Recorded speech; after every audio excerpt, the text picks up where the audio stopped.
I came here several times with my father when I was little, but stopped eating here as often after growing up. I hope the food here will be to your taste.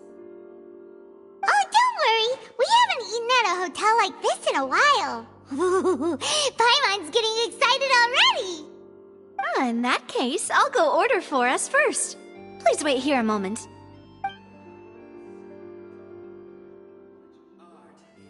Ooh, everything looks so good! People in Fontaine sure know how to enjoy life. Why, of course. Go ahead, try whatever you like. If the food's good, I'll make a group reservation for the rest of Spina di Rosula next time. And if it's not? Well, then I'll still bring everyone. Albeit with only one dish per table. You, sure have your own way of doing things. Oh, we called this a farewell meal, but we could also treat it like a victory feast, right? We did just win that case after all. Oh, true. Very true. In that case, boss, we'll have another 2 dishes. Huh? Paimon didn't mean that you had to order even more food.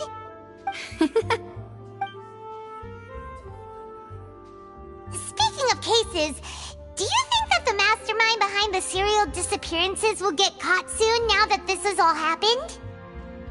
Well, we've certainly taken a big step forward, but I feel that's about it. We know that there's an organization that means to dissolve these young women, but we still don't know what they are really after. If it hadn't happened right in front of us, Paimon wouldn't have ever believed that a person could be dissolved like that. Right? Yet it was because this was such a preposterous notion that the investigation could never really move forward before. Ugh. If only that guy could have finished speaking! We were so close to hearing who was behind it. In such investigations, even the smallest step can seem like a yawning chasm if the trail of clues is cut off. To be honest, I don't have high hopes for any follow-up that the authorities might conduct. It's not that I don't have faith in their ability, it's just that a different perspective is required in some matters. It's easy to guard against and deceive a single narrow perspective. A shift in thinking is required at such times in order to produce a breakthrough, which is exactly why the Spina di Rosula exists. Those highfalutin folk are not all-knowing. That's why we exist. To seep into the cracks where filth falls through, where their watch fails them. That's the kind of problems we solve. Seems Paimon thought things were simpler than they actually are. It's all right.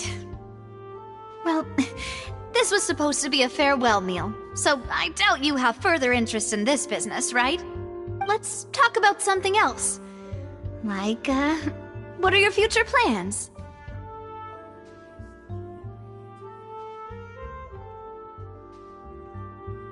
That's true. We didn't have a chance to speak to her after the trial ended. It didn't really seem like the right time or place to do it anyway. I see.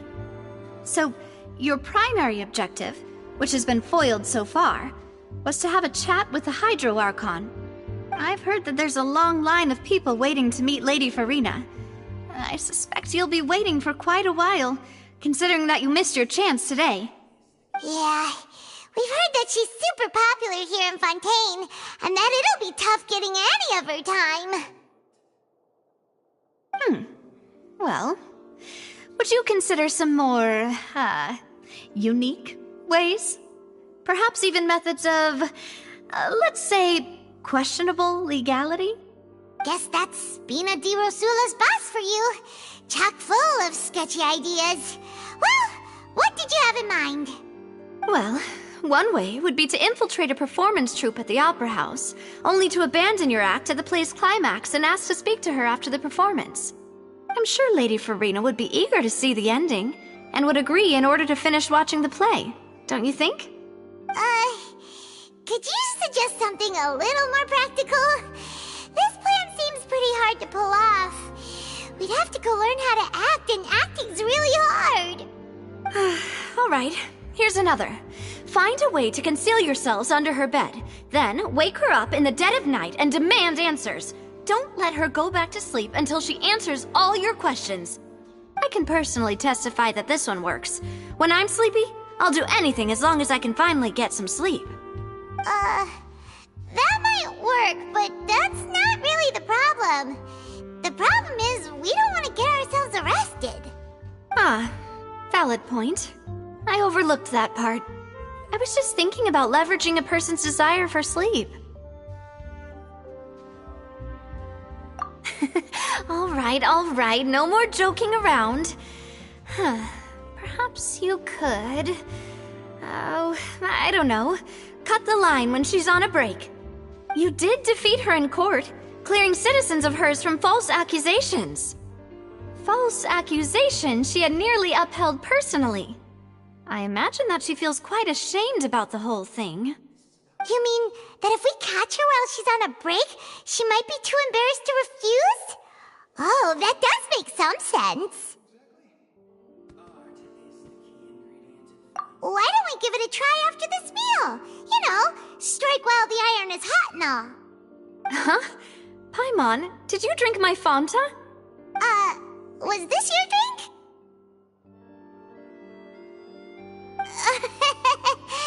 Sorry about that. Paimon wasn't really paying attention and the cup was right next to Paimon. Would you like to order another? No, it's fine. We're just about done here. Alright. Honestly, Paimon wouldn't recommend Fanta anyway. It tastes kind of salty and icky. Is that so? Huh. Well, in that case, we'll have to blacklist the Fanta here then. If we're all finished eating, then I'll go pay. Yeah, we're stuffed. Thanks for the treat, Navia.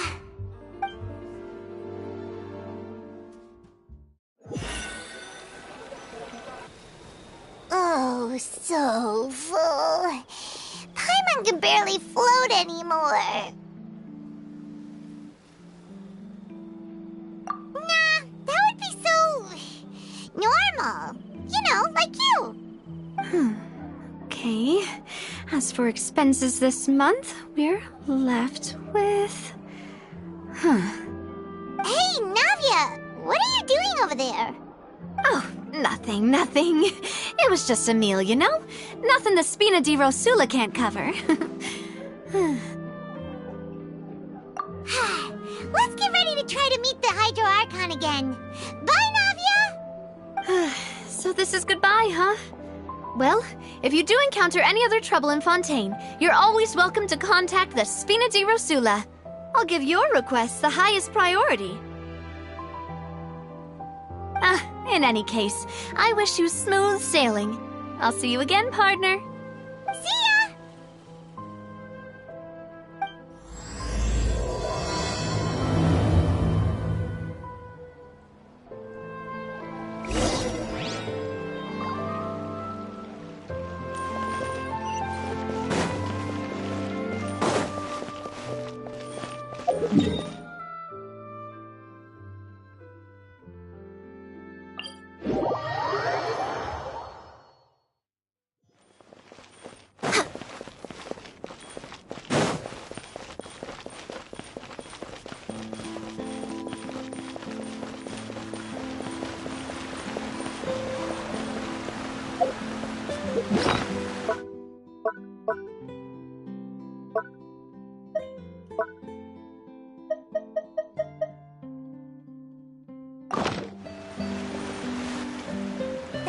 People around anymore.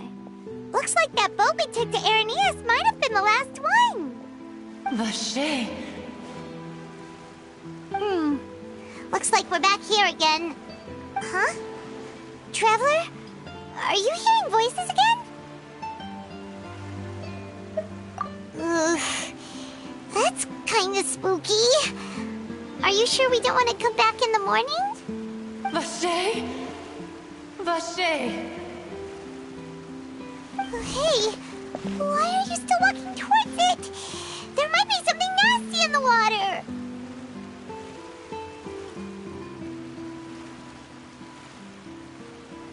Huh? Hang on. Paimon can kinda hear a voice. It's calling for Vache, right? Hey, Traveler! Stop walking! Come on, wake up!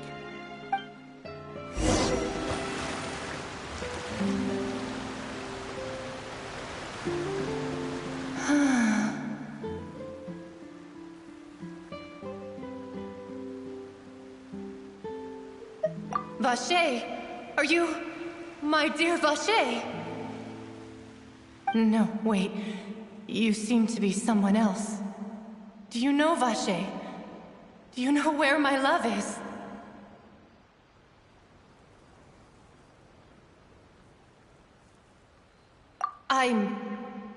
Wait.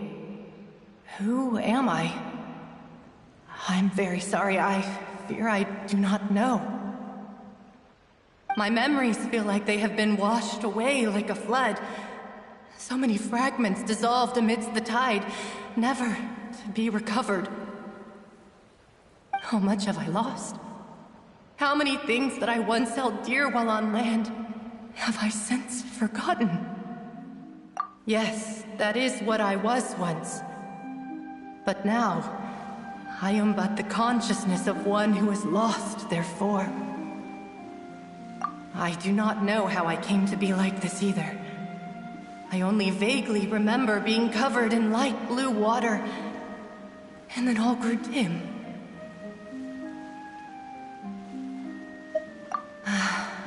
I also remember going to many places. I loved adventure, loved exploring places of peril. No matter where I went, Vache would go with me. I knew how dearly he loved me, and I also loved him equally as much. But now, we can no longer go back. The pain of such parting, I never knew how heavy it could be. No, our reunion no longer has any meaning. There is no way for us to create any new memories. The thought of me gives him no succor, so let it lie forgotten beneath the waters. If you meet Vache, tell him not to look for me. Tell him to move on. That is the only thing I still remember. Perhaps that is so. As I was submerged in the waters, losing consciousness, I saw Vache above the surface. His eyes were filled with such sorrow, such longing. If only I could have comforted him, told him that I did not suffer. Indeed, I had felt a great warmth.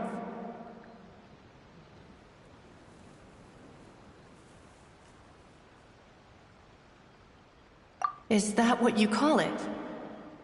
Dissolving? If anything, I consider it a form of release. It was a state of neither fear nor frenzy, with only an endless peace, like the water's still surface. I could also liken it to being a thirsty person who drinks water for the first time, and only then sees how they have lived for so long in a world of endless want and anxiety.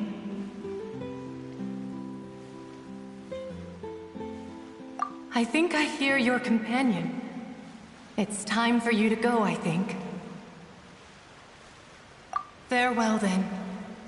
I am glad that you were able to sense my presence. Remember, if you see Vache, tell him not to seek me out any longer.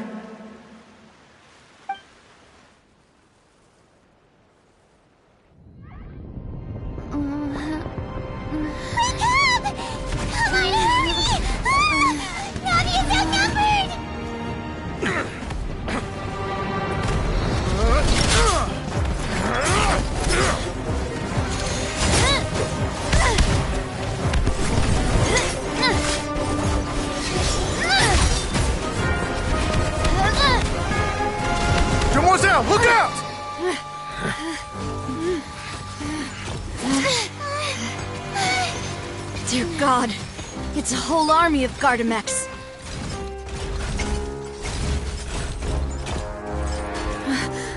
Chlorand?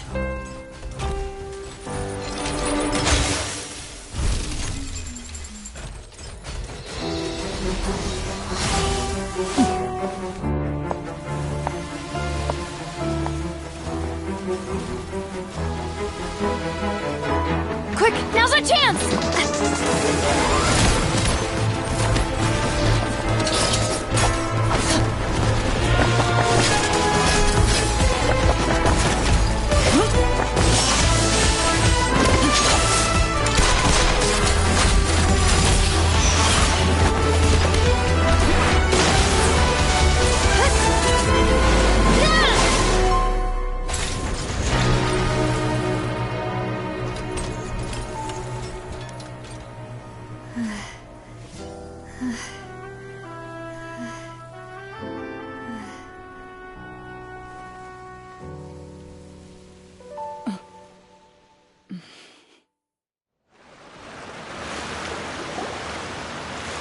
I should thank you for lending us your sword there, Chlorand. But before I do so, could you explain how you managed to show up here? I followed you. It seemed to me that danger has followed you more closely as of late. I believe that following someone without their knowledge is actually called stalking, is it not? Mr. Callus's last wish was for me to ensure your safety, and I will not betray his trust. He would do the same, were he alive today. Do not speak of my father! Sorry, demoiselle. I was not strong enough. Thank you for your aid, Miss Chlorand, but do keep an eye out for your manner of speech. I believe we all wish to avoid unnecessary emotional harm.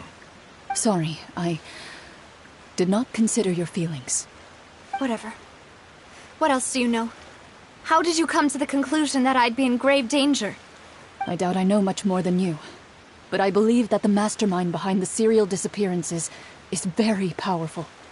Your performance tonight will almost certainly attract their attention.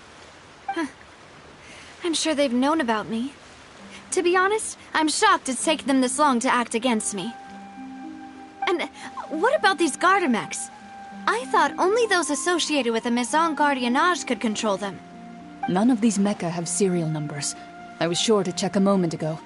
They are not the ones used by the authorities to enforce the law. I can only conclude that some powerful or wealthy party must have obtained them via illegal means, deploying them as a private force of sorts. What? Your point being that they're out of Spina di Rosula's league, then? Yes. Be careful, and do not act rashly. I will continue investigating no matter what.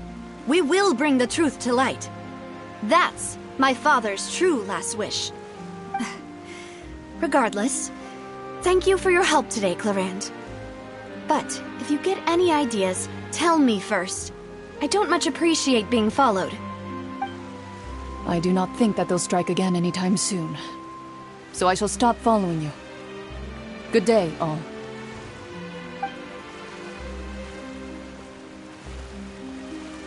Right. I suppose that's the best news we've gotten today. Demoiselle, I believe that Miss Chlorand was being sincere with you. If we tried, we could attempt to thaw relations a little. I know, she's...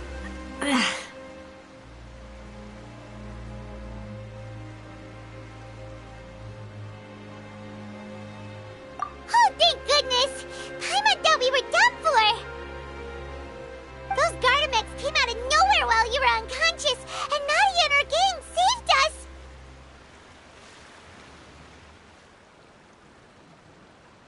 Oh, and there was that champion duelist named Chlorand who came out to save us too!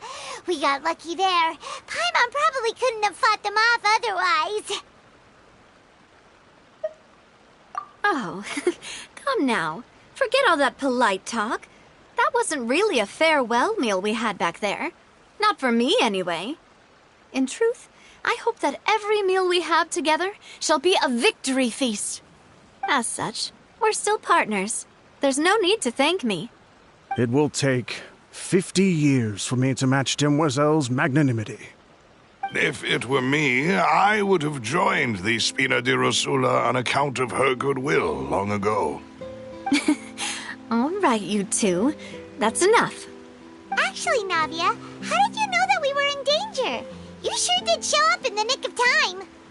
Well, to be honest, you're the one who tipped us off, Paimon. Huh? Really? Paimon contributed somehow? Cool, Paimon's even more amazing than she thought! Yes, all thanks to you grabbing my drink by mistake. How did that help? After we parted ways, I was on the way back to one of our bases when I suddenly thought of what you said. That the Fonta tasted kind of salty and icky.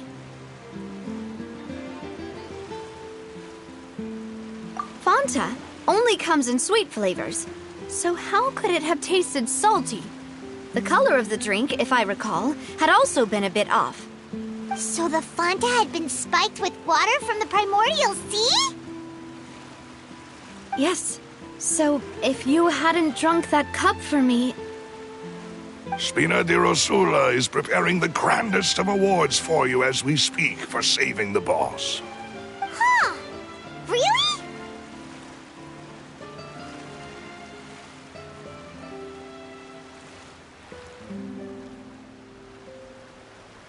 I sent people to Hotel de Boer to investigate, but whoever did this left no trace at all. That's when I figured out that you might be in danger, and hurried here as quickly as I could. But why would they go after us, too? All we did was defend Linny in court and help clear his name. Ugh, now we're caught up in this mess, too, aren't we? Well, you did foil a plan that they were probably pretty proud of, and almost got their name in the process. Speaking of which, did anything strange happen when you drank the primordial seawater? Well, it can't be coincidence that the traveler fainted just now. She said that she heard that voice calling for Vache again. Oh, and this time Paimon heard it too, but it was real faint. Does this situation have to do with the primordial seawater then?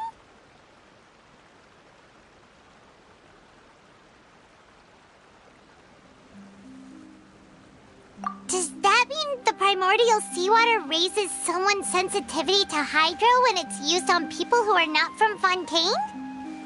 That doesn't sound like too much of a bad thing, to be honest. New intel? While you were out cold? Well, let's hear it, shall we? Oh, that is important. Vache. That name doesn't ring a bell. I suppose he hasn't stepped forward as a witness in court lately. Since he saw that young woman dissolve, he was at least at the crime scene. But he never gave testimony or any information regarding people dissolving in the primordial seawater. Could he have been threatened? Yes, thank you.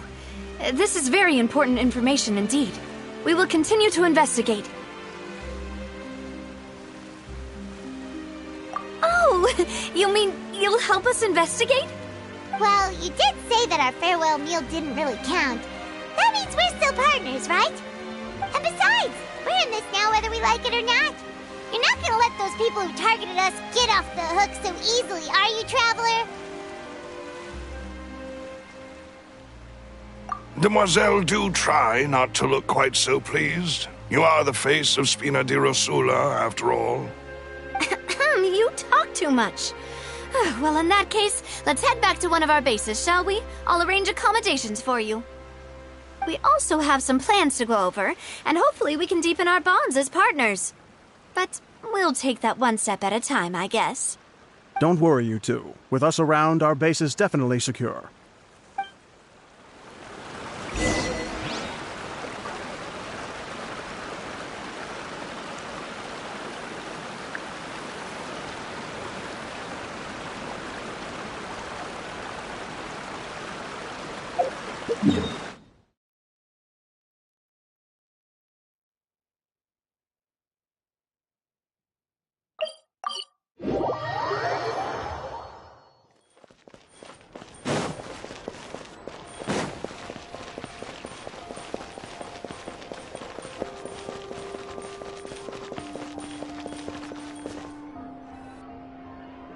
It's right up ahead, but let's make sure we weren't followed first.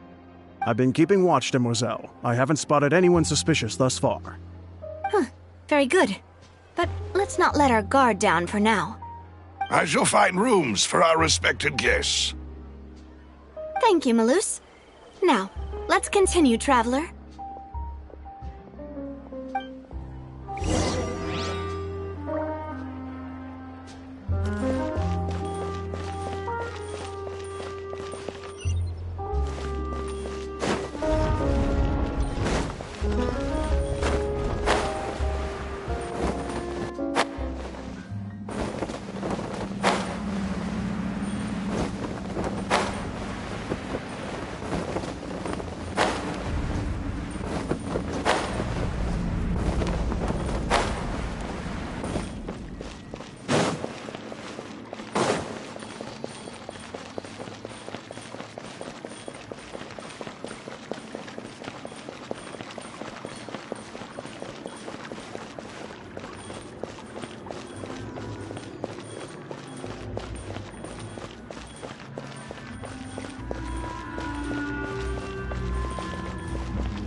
This is your base? It's not quite what Paimon imagined. Your accommodations have been arranged. Under the present circumstances, I can confidently say it's the best we have.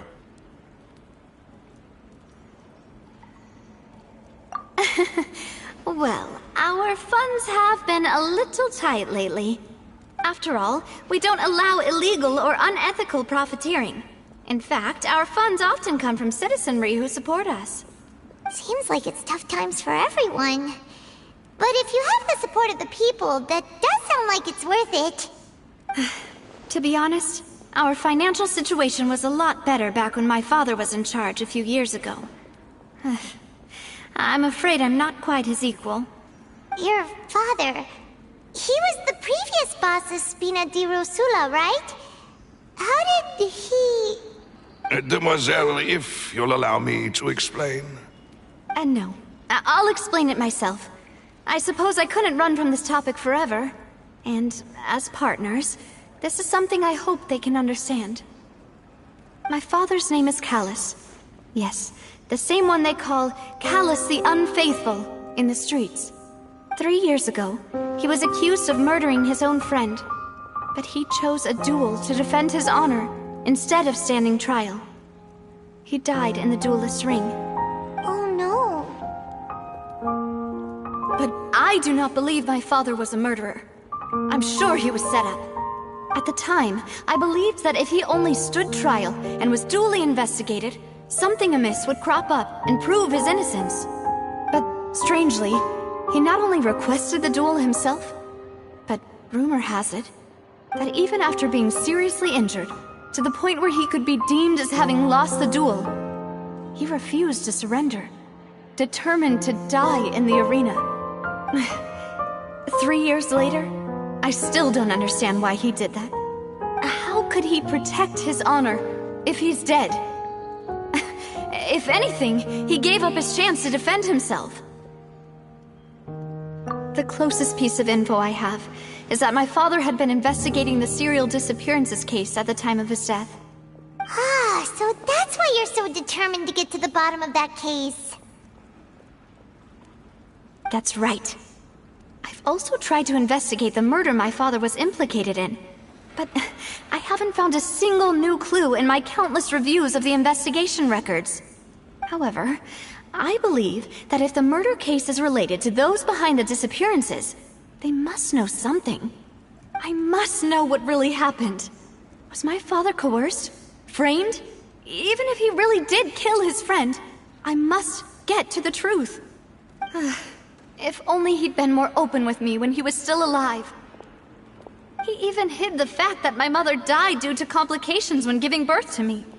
And now, here I am investigating his death. You really are a handful, aren't you, Papa?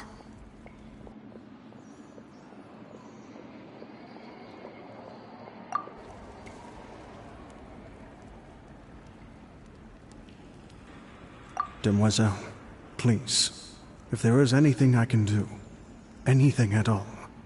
I also will never believe that Master Callus murdered anyone. There are none whom I respect more than the two of you, Demoiselle. Master Callus did so much good in life, yet all it took was one murder case for him to be dubbed Callus the Unfaithful. Even our supporters decreased greatly due to that incident, hence our strained finances at present. Wait, if Callus was such a good man, wouldn't people at least be a little suspicious when he was accused? No. Perhaps people just revel in that kind of drama. It's not something exclusive to people from Fontaine, really. Everyone's like that. People love watching the evil turn over a new leaf, but they also enjoy watching good people fall into an abyss from one slip-up just as much. But how could... never mind. If Callus was really falsely accused, we have to find the truth. He didn't deserve to have that happen to him. There is one other thing. Master Callus's opponent in the duel was Ms. Clorand. Oh, her? Well, then, isn't that as good as saying that she was the one who killed him?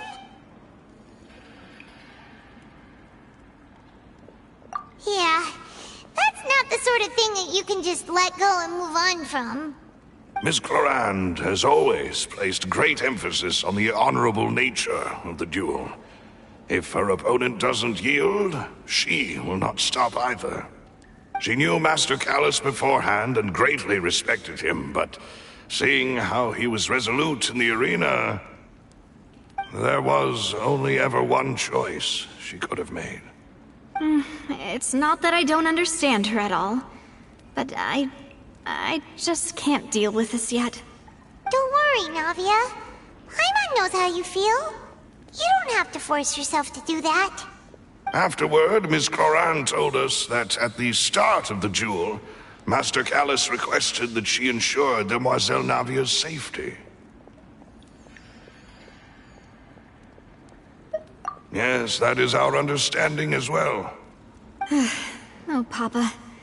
What madness drove you to ask the person who killed you to take care of me? All right, anyway, that's the information I wanted to share with you.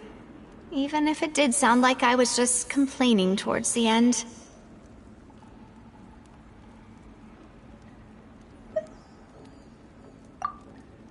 Thanks. You two should go and rest. This was quite a day after all. Yeah, Paimon's feet. Please, relax and get some sleep. We will ensure you rest soundly.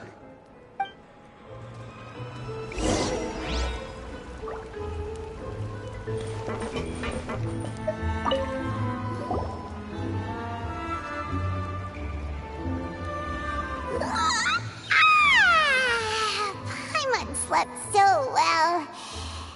This place feels almost too safe. Huh? Navia? Where did the other two go?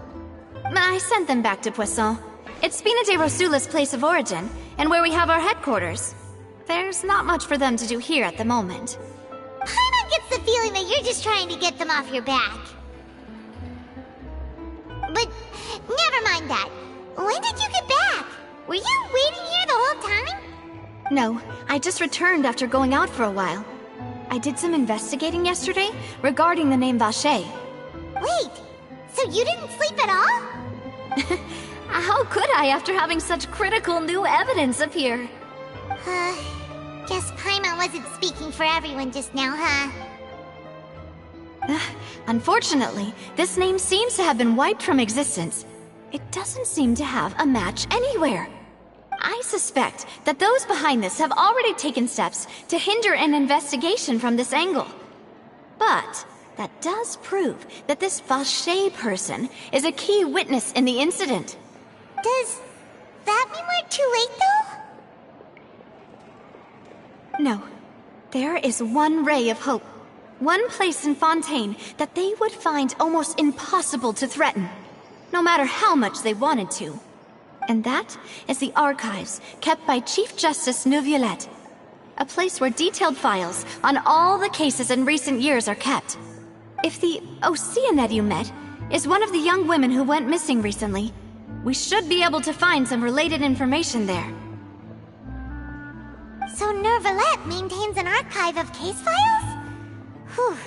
Guess that's the hard-working Chief Justice for you. In that case, let's go talk to him, shall we? Aren't you coming along, Navia? Did you get tired? No, it's nothing. Let's go see the Honorable Chief Justice.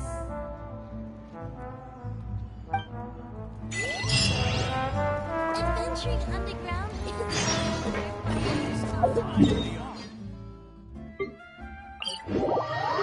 The palais is right up ahead. Come on.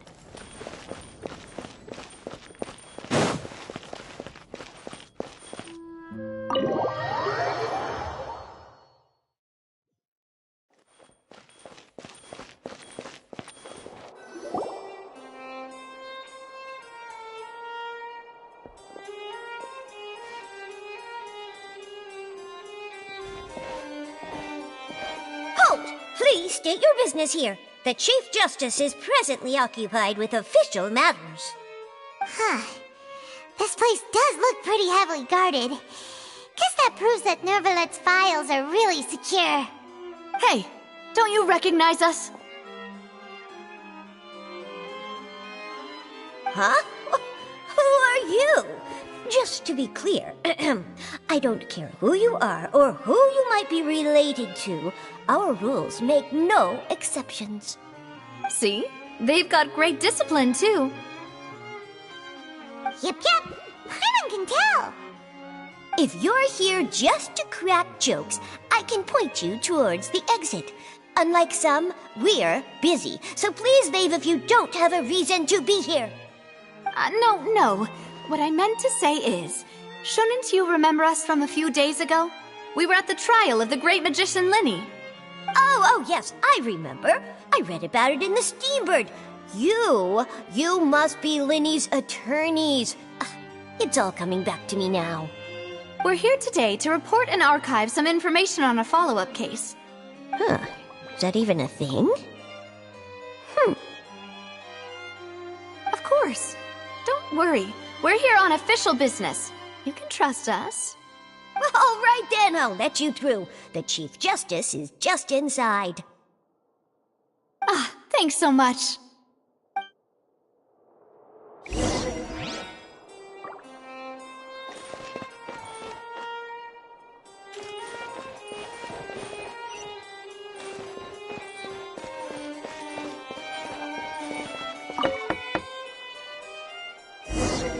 Please come in. Sorry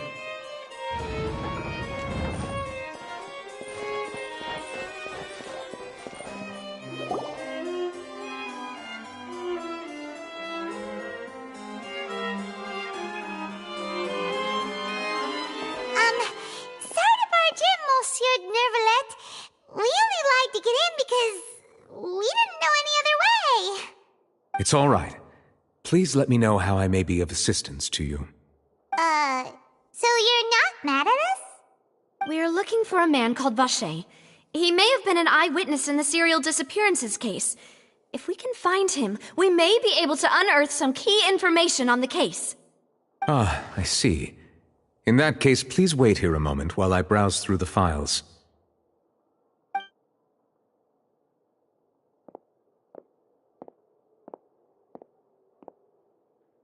Who knew that Neuvillette would be so easy to talk to?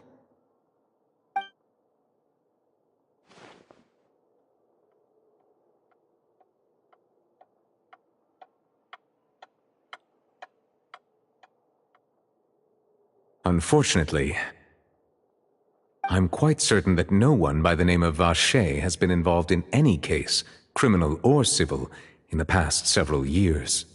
There are no records of him either in the files or in my memory.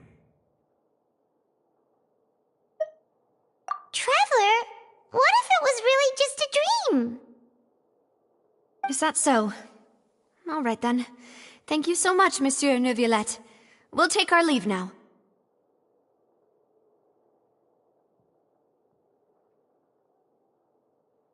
Ahem.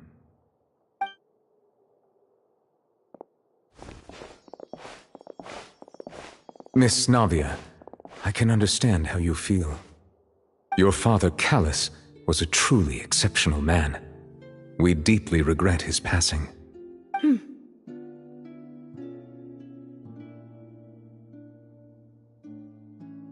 And what are you trying to say, Monsieur Neuvillette? Are you trying to console me? Extend your sympathy? Or just express some tendril of regret? No. You are not trying to do any of that. I can hear it in your voice. There's no emotion behind your words. You only said those things because you felt like you should.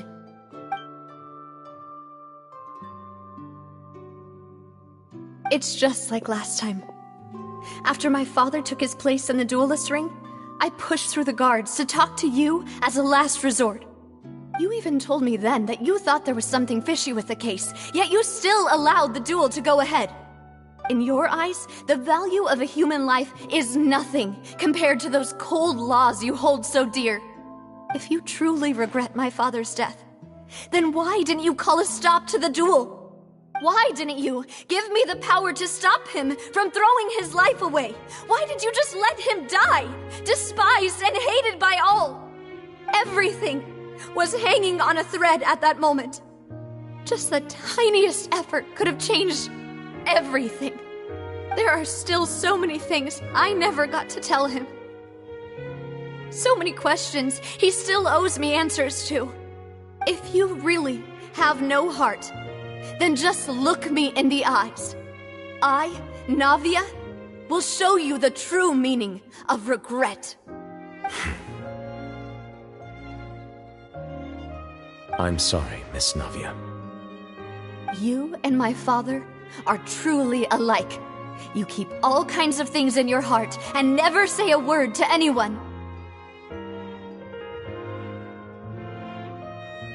It's not so much that you can't feel, but that you would never express anything. Oh well. In any case, everyone already knows full well the apathy of the Chief Justice. My apologies for taking my emotions out on you, Monsieur Chief Justice. Let's go, Traveler and Paimon.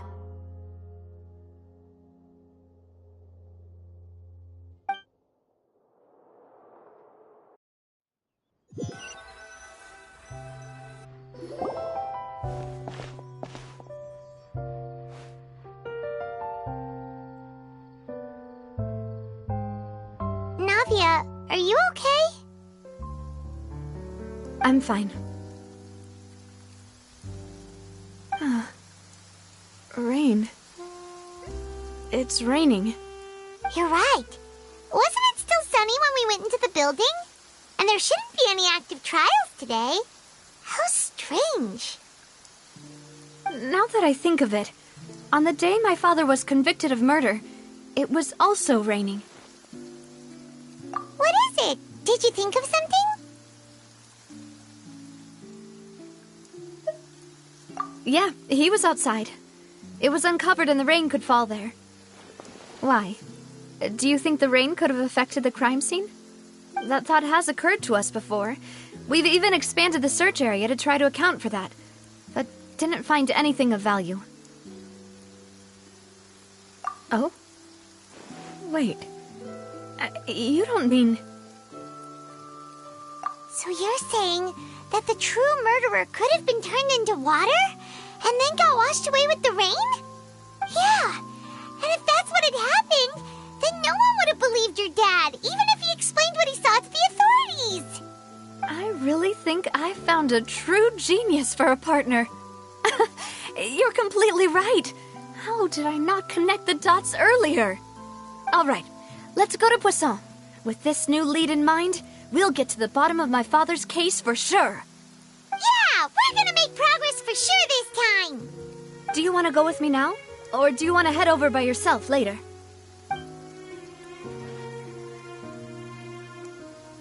Great. Let's go then.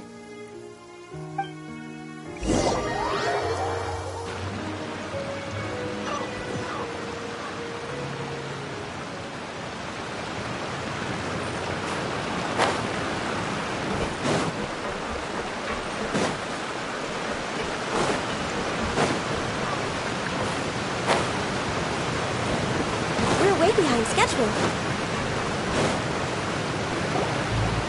Whoa! What a huge ship! Why would a ship be anchored at a place like this? There's no need to be so surprised. While it may look like a ship, it's actually Spina di Rosula's headquarters. My father was the one who asked for it to be built like this. Perhaps our taste in exterior design is the only thing we occasionally had in common. A gigantic and glamorous ship embodies discovery, opportunity, ambition, and conquest.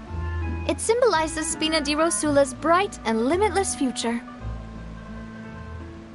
And Paimon thought you were bluffing when you said Spina di Rosula had a glorious past. Paimon was confused why a group with such a history would live in the sewers.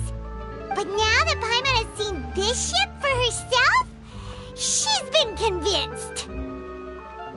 Well, Poisson is where Spina di Rosula began, after all. It's our main base, our home.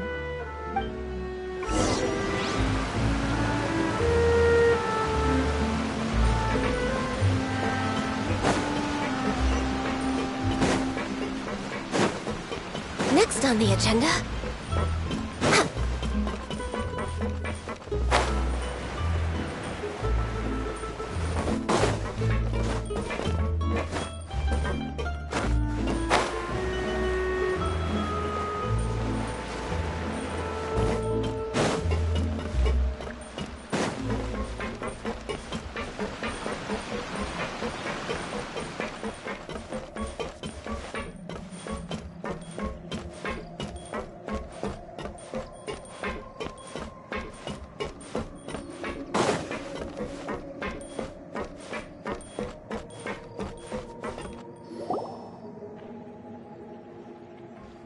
Melus, we're back!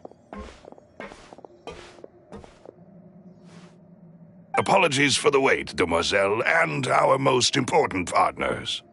You said before that you still had some business at the court. What brings you back to Poisson so quickly? About that. It's because my partner here reminded me of something really important. You see, what if my father's case had something to do with water from the primordial sea? You still remember, right, Melus? On that night, it was raining? Yes, the case was quite similar to that of Mr. Linney's. Both were what you'd call impossible murders. Could you tell us a bit more about what happened before? Yeah, of course. Many years ago, something called synth began to gain popularity in Poisson. At a glance, it was a kind of drink that could excite your mood and produce many pleasant hallucinations. Wait! Didn't that guard guy who turned into water also mention that the primordial water could be used to produce some kind of potion? Yes, he did. Considering what we know now, it's almost certain that synth is created using water from the primordial sea. If you drink synth for an extended amount of time, you'll suffer many side effects, such as losing the ability to focus or control your emotions. And if you were to stop drinking it completely, you'll experience flashes of paranoia and anxiety while lacking energy to do anything.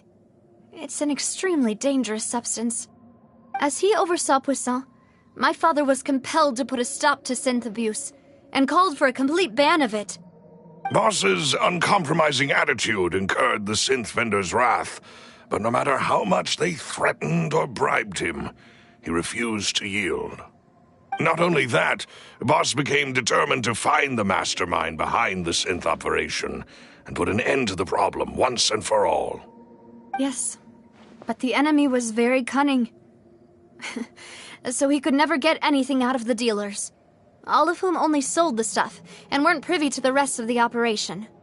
Recognizing that, my father decided to contact the dealers in secret and cultivate personal relationships with them.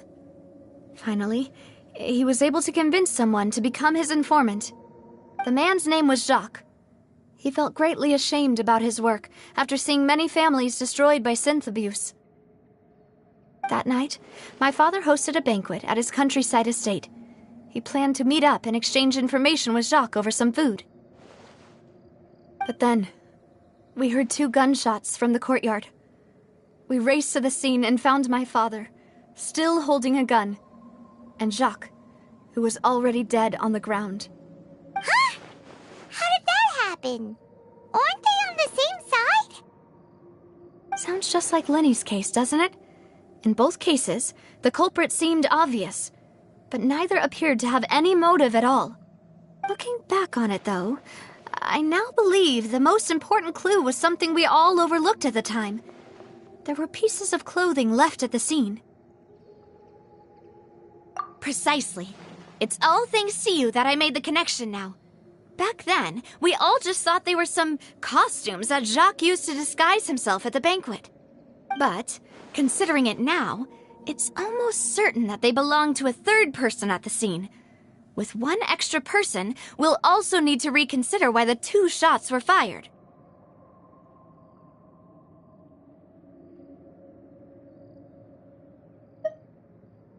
You're right. We still don't know what happened. But my intuition tells me that we're on the right track to figuring it all out. I'm finally headed towards the truth. Jacques was an empathetic man who was infinitely remorseful for his past actions. It's unlikely that he turned on Boss with 0 warning. I think this third person is probably the key to the full truth. On that note, however, even though this will not please you, demoiselle, as your and your father's butler, I must still offer a word of warning. Our opponent is insidious and cruel. They are extremely difficult to deal with, and Boss has already lost his life trying to bring them to justice. Even though Spina de Rosula has lost most of its former glory, Poisson has welcomed a new time of peace, and we have been allowed to live out our lives. There is no need to follow your father's path. It would be both wise and in line with Boss's wishes to step back and give up on the case. If that's indeed what he wished for, then he should have told me that himself. Was I not the closest person to him? And yet, I was the one most kept in the dark. What was the point of him dying without sharing any of the secrets he knew? Did he manage to protect anything in the end? Synth is still here. Callus the Unfaithful is still his epithet. And Spina di Rosula is barely getting by. Nothing has changed. Did he think I'd just accept his meaningless death and live out my life just as meaninglessly? I've never accepted that. Ever. Not since that day, and certainly not now. I want to find out the real answer for everyone's sake. For the missing girls, for the victims, and for myself. Navia. This is indeed the best moment to act. Your partner appears to be quite reliable, and more importantly, demoiselle, I think you're also ready to take this on. So you do know something else, Malouse? Yes, I do. In fact, even before that banquet, Boss already knew of the connection between Synth and the serial disappearances case. But what drove all the tensions to the boiling point was the revelation that you, demoiselle, had been selected as the next target to disappear. What? Boss also didn't tell you that he had been diagnosed with a rare illness. The doctors told him that he had no more than 5 years left to live, and the serial disappearances case caused him great anxiety.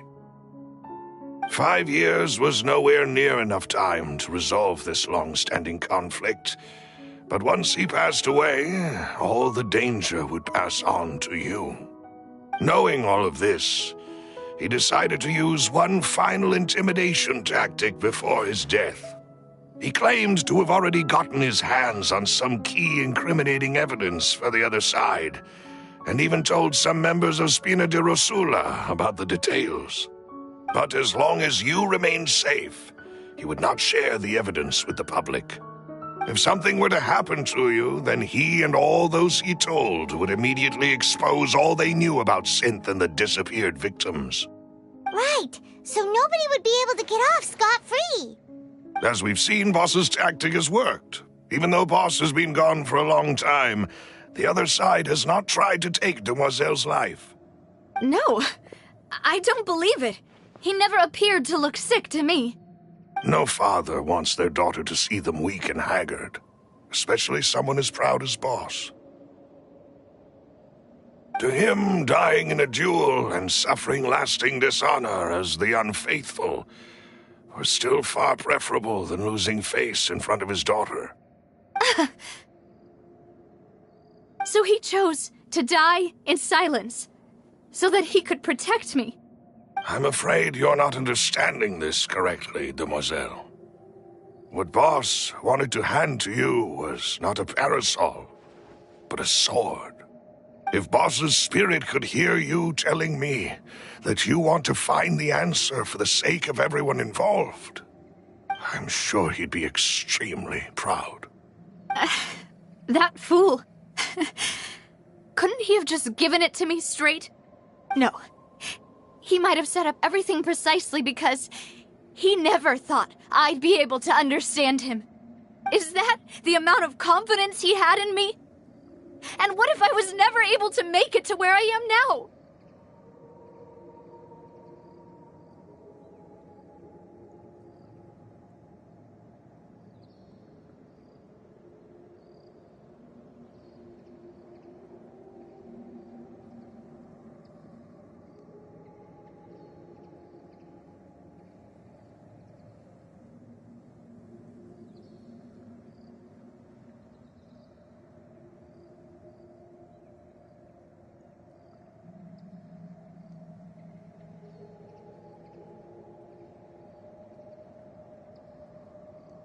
Yeah.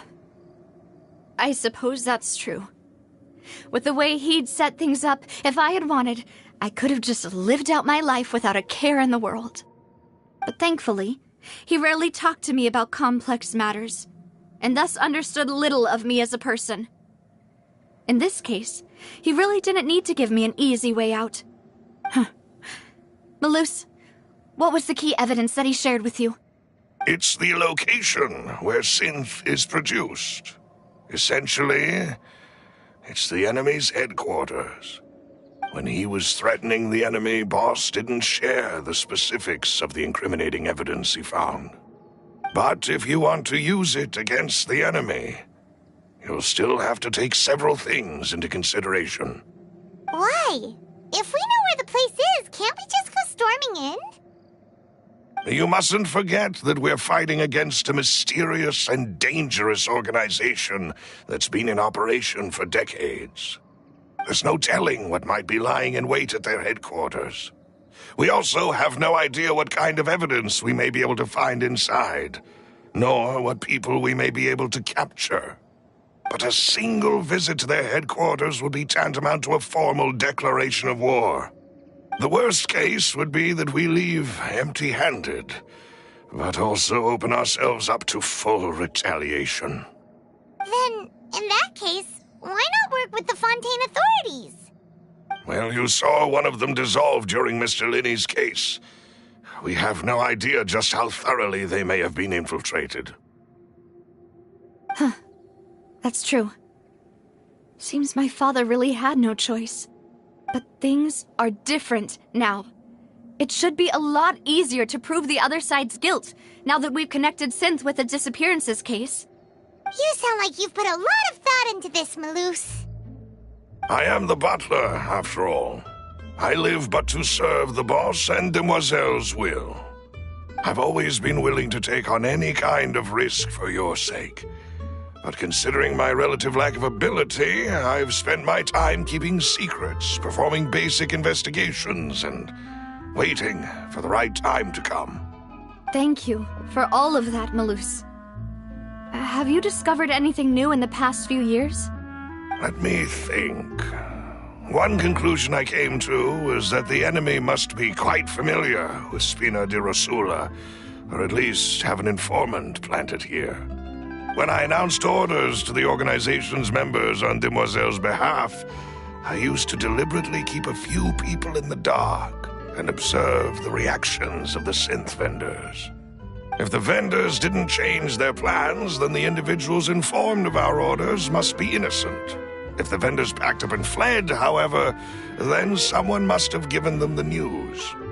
After several rounds of testing and investigative tracing, I've narrowed the suspect list down to 3 people.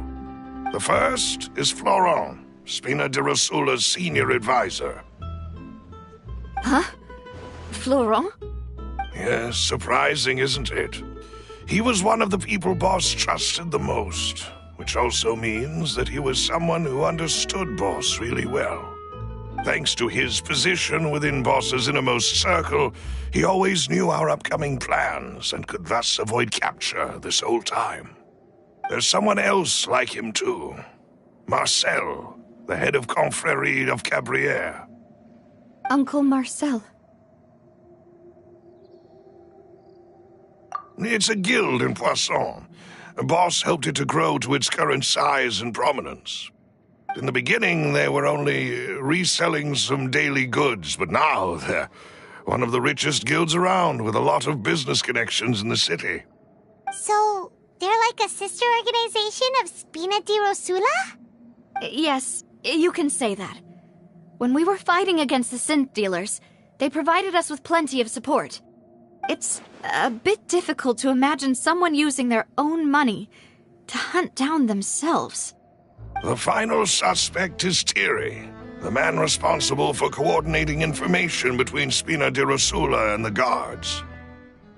Although the guards mostly leave us to our own devices, there are still many activities we have to report to the local authorities. Since Thierry is always in the know about our current activities, he could theoretically always plan one step ahead. I see.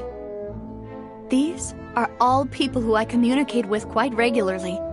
To think that the enemy we've been fighting against has been right next to me all along, among those I trust the most. It's almost too hard to believe. If you want to investigate them, please take every precaution to not alert the quarry. Judging from our experience, the enemy is extremely cautious. Of course. And thank you, Malus. You've provided us with a lot of great information. You're too kind, my lady. I'm just doing my duty. And before I forget, proving Boss's innocence would also mean clearing him of blame in Jacques' death. After that incident, Jacques' wife and daughter were taken into the Spina's care. They still live in Poisson today. If it might help, you could also pay them a visit. I can make the necessary arrangements. Aw, thank you so much, Malus. You really are the best. A new case awaits, my dear partner.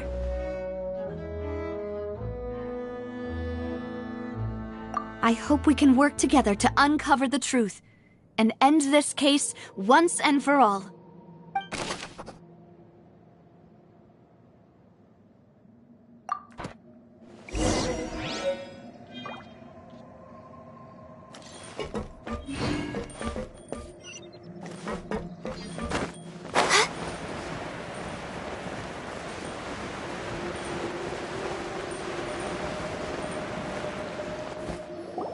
It is settled, then. Please excuse me, and enjoy your conversation at your leisure. Thank you for arranging everything for us, Malus. Excuse me, miss. Do you need anything from us? Oh. Hey, Navia's all quiet.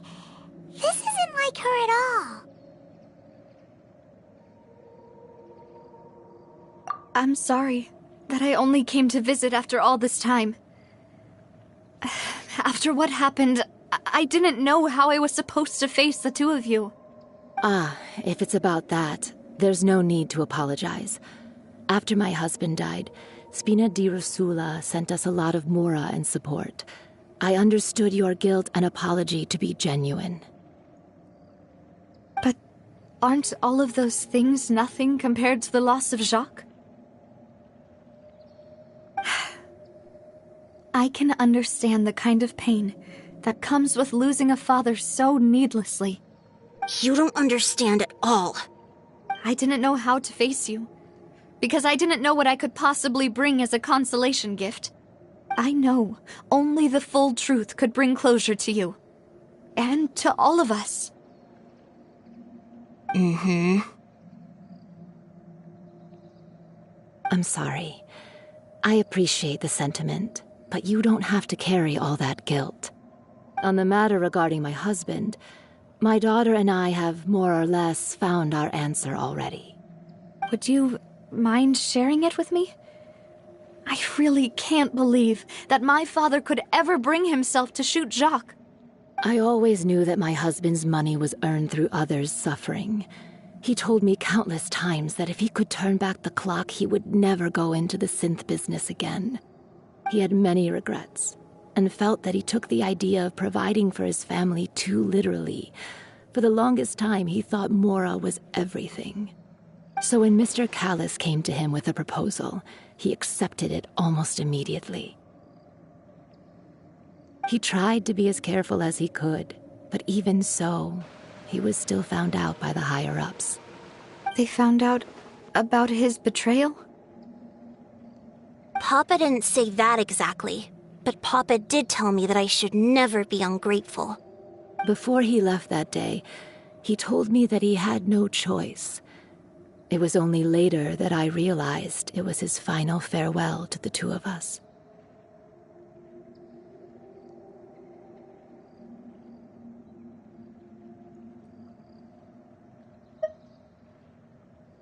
I don't know that for sure, but you could say that's the conclusion I eventually came to. Which is why I'm the one who should feel guilty. Callis had always taken great care of us, both when he was still alive and after he passed away. Even if he fired the shot that killed my husband, it was likely in self-defense. It is impossible for me to hate him for what he had done. But Mama, why is Papa still the bad guy if he did the right thing? Papa always wanted to be a good man, so why did he have to do a bad thing in the end? Well, things aren't always as they seem. You still feel like your papa was a good man, right? Yeah, Papa was a really good man. The best in the whole world. Then you should hold on to that. If a good man had to do a bad thing, then he must have had his reasons. Regardless of whether he left you a parasol or a sword. He must have done so to give you a better life. Oh. Thank you for everything you've told me. I will definitely find the truth. The current state of things is not something I'm willing to just sit back and accept. Thank you. I'm very grateful to hear this from you. Even though your personality is quite different from your father's, your determination when you speak is really similar. You really think so? That's the first time anyone said that to me.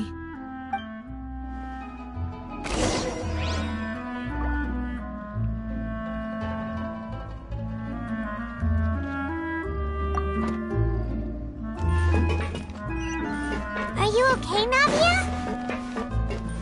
I'm fine. Don't worry. Let's investigate the 3 suspects next. Laurent should be nearby, and we should be able to find Thierry and Uncle Marcel in the city. I'll get myself together on the way, so please don't worry.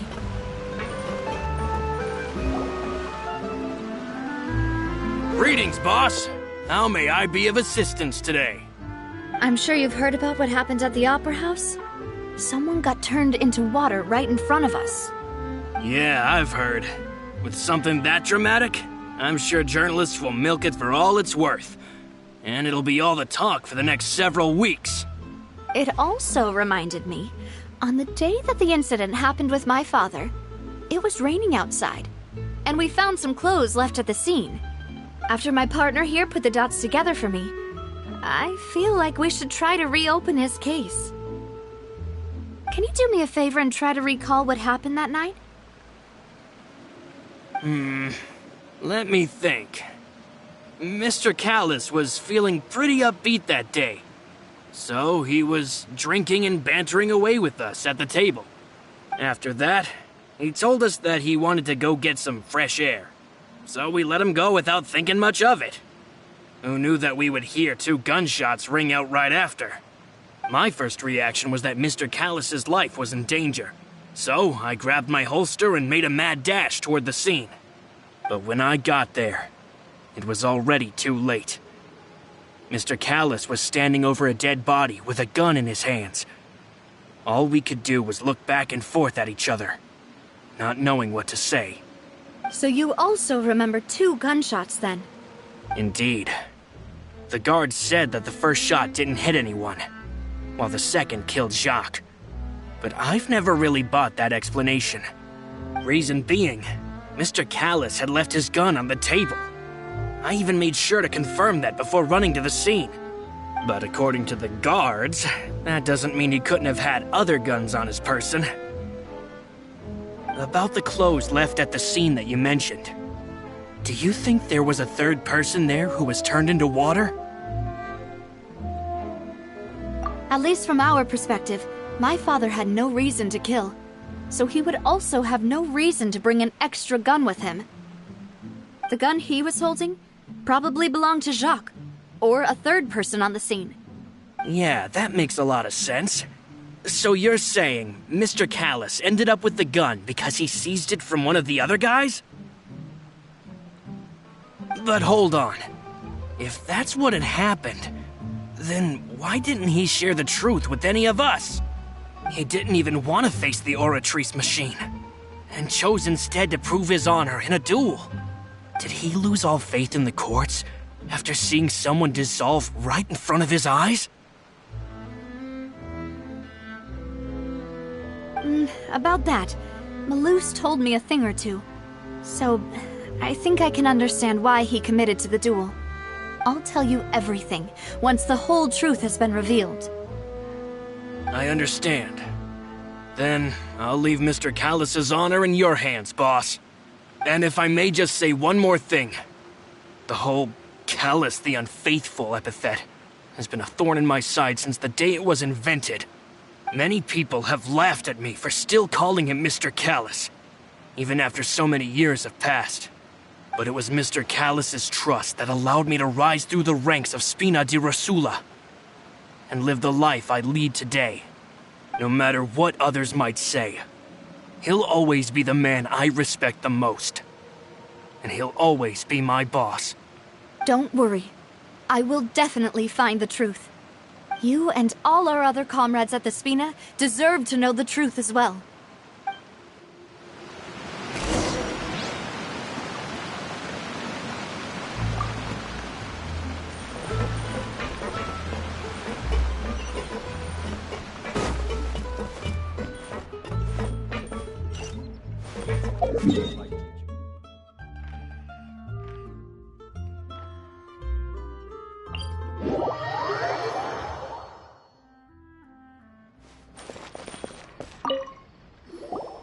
Hey, Thierry! It's me! Oh, now, what brings you here, Miss Navia? I've heard that you made quite the name for yourself at the Opera House. Oh, so you've caught news of that already. Oh, okay. Hey, I'm also a member of the Guards, you know. The way you make it sound, people would think I was sent off to Poisson because I had done something wrong. Are you sure there isn't a little bit of truth in that? Under normal circumstances, shouldn't you have been called back to the city already? I mean, where I work is really up to me. Let's just say I enjoy the ambiance of Poisson. Callus did a fantastic job running the town, building Spina di Rosula from the ground up and clearing many obstructions in my way. It would be next to impossible for me to find a similarly easy but high-paying job in the city.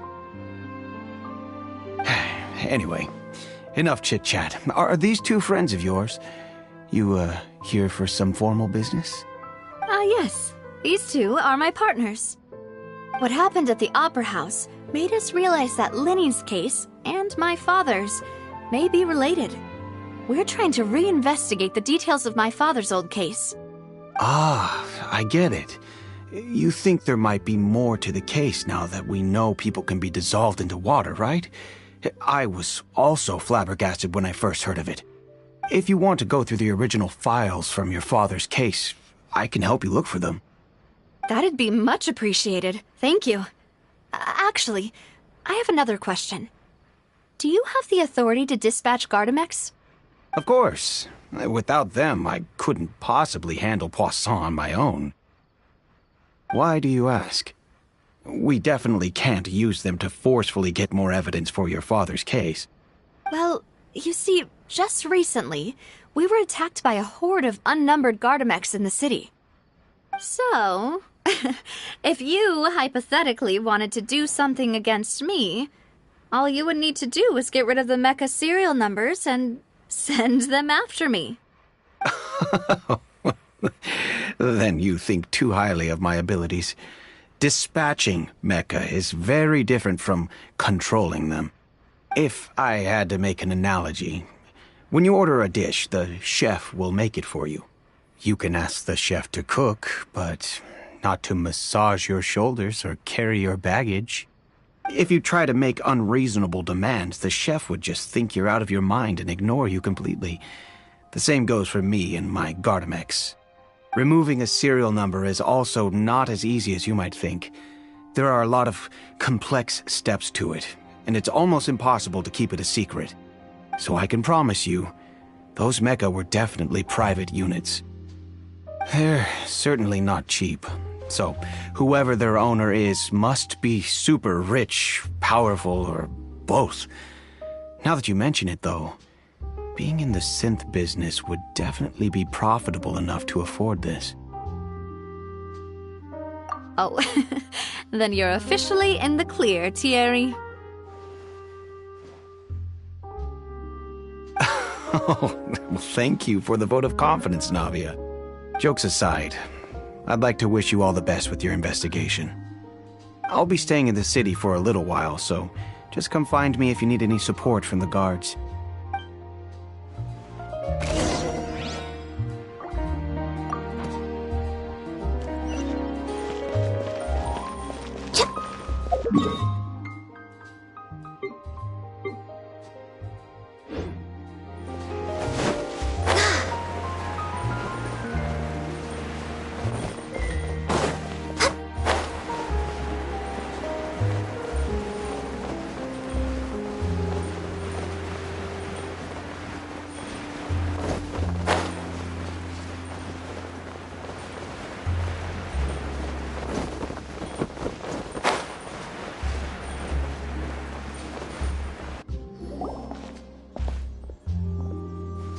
Hello. How may I help you? I'm here to see Marcel. Could you please let him know? You can just say Navia's looking for him. Sure. I will let him know right away.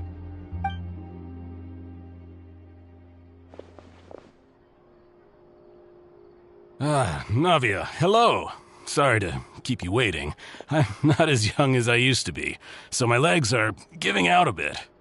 Oh, it's all right, Uncle Marcel. There's no need to stress. I just wanted to talk to you briefly about what happened in the Opera House. I'm sure you saw everything too, right? Yes, I've never seen anything so strange. Oh, you were at the Opera House too? That's right. I went there with Navia to see the magic show. Who knew it would turn into a whole murder mystery? I also witnessed your marvelous sleuthing work. Quite impressive. To beat the Hydro Archon at her own game on her own turf, I can already imagine everyone in Fontaine discussing your exploits over a few glasses of wine. Oh, Paimon doesn't want to become the talk of drunkards. Apologies. It's just how Fontaine is as a nation. Everyone loves drama and theatrics. Uncle Marcel, you've also noticed that other thing, right? The fact that humans can dissolve in water? Yes, I was reminded of your father's case right away. Is that what you're investigating now? Exactly. I still don't have much solid proof, but I can sense that the other side has already begun to act. Oh, and what makes you say that? We were attacked on Araneus by some unnumbered Gardamex. And there was also an attempt to get me to drink water from the primordial sea. If not for the vigilance of my partner, I probably wouldn't even be here talking to you right now. Oh, you're giving us too much credit. Wasn't it you who protected us? Alas, it seems things are heating up again. The peace that Callus sought so dearly will soon become a thing of the past. But rest assured, Navia, Poisson will always remain a safe haven for you. If you're scared, you can always return there. If anyone dares to lay their hands on you there, the Confrérie of Cabrières will use its funds to the last Mora to bring them to justice. Thank you, Uncle Marcel. But I don't intend to go into hiding. I'm going to strike while the iron's hot. Do you have any new thoughts on my father's case? About that. Sorry, my age is catching up with me, so it'll take me a while to recall my memory.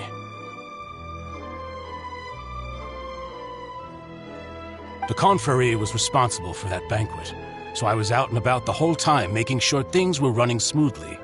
I didn't even have the time to drink with the guests. Then I heard the sound of a gunshot, and the rest was history. Oh, it's okay. No need to push yourself. We'll ask around some more, see if there are any valuable clues elsewhere. Sounds good. Just let me know if you ever need Mora. All my wealth comes from Callus's patronage and support. I'll spend however much it takes to clear his name.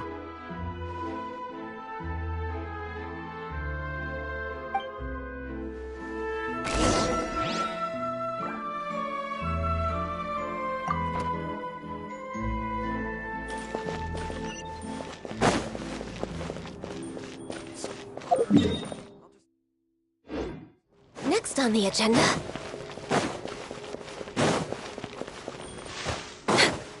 Next on the agenda...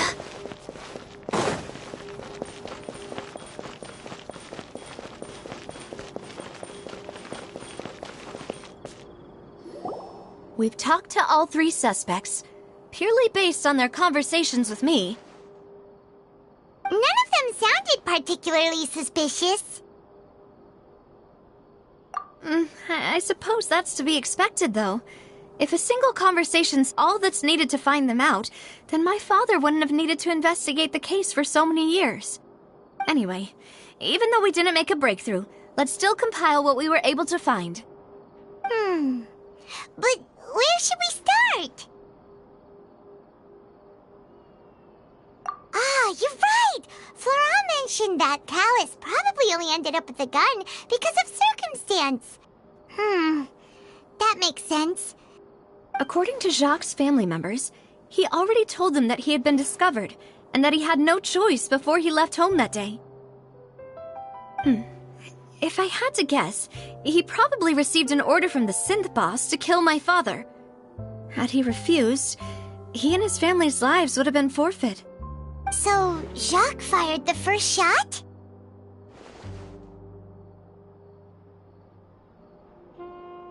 Oh? And why is that?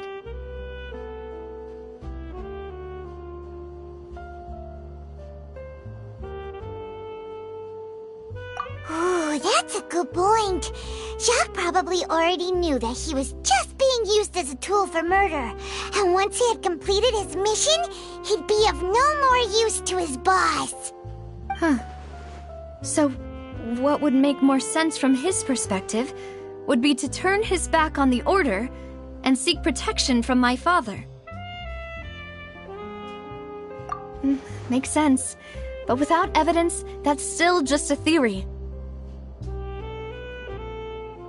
Besides Jacques, the attack from the Gardamex has been bothering me quite a bit as well. It's obvious that our enemy has become more antsy after the secret of the primordial seawater was revealed. Do you think he knew, even then, that we'd follow this lead to the end? Given everything that's happened since, it's quite possible. But who among the 3 suspects would have the ability to control privately owned Gardamex?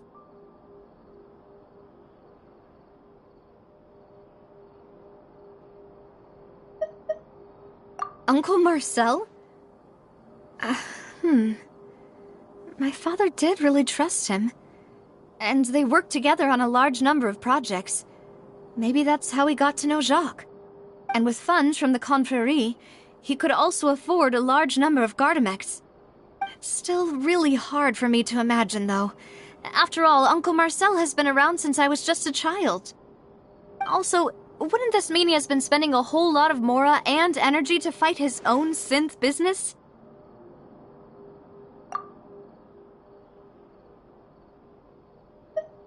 Thierry, you say? Huh. It is possible that he's figured out a way to convert the Gardamex for personal use. But I didn't feel like he was lying when he was talking to us about the mecha.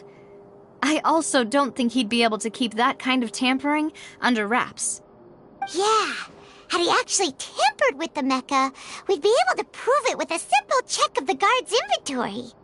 If the mecha were taken from the guards, it should be pretty easy to find out when and how that happened. Florent? It is true that he was closest to my father, and thus had the best chance of learning about his dealings with Jacques. But as Spina di Rosula's advisor, his work mostly deals with personnel and security, so he shouldn't have much means when it comes to finances. So you're saying he's too broke to afford a mecha army? Exactly. He can't. And even if he could, I don't think he would be able to dispatch a whole group so quickly. Who could it be?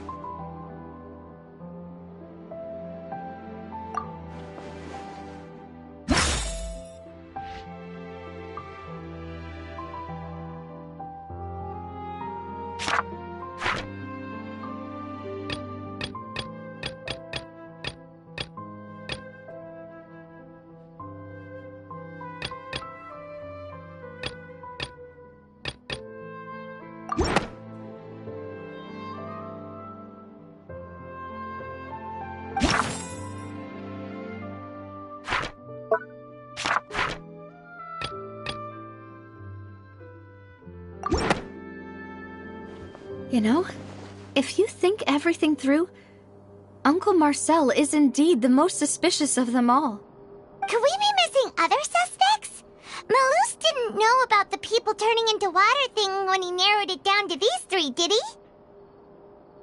he? Malus has always been very reliable, and his judgment of others' trustworthiness has been fair and well considered. When he laid out his case for the 3, the rationale he gave me made a lot of sense as well.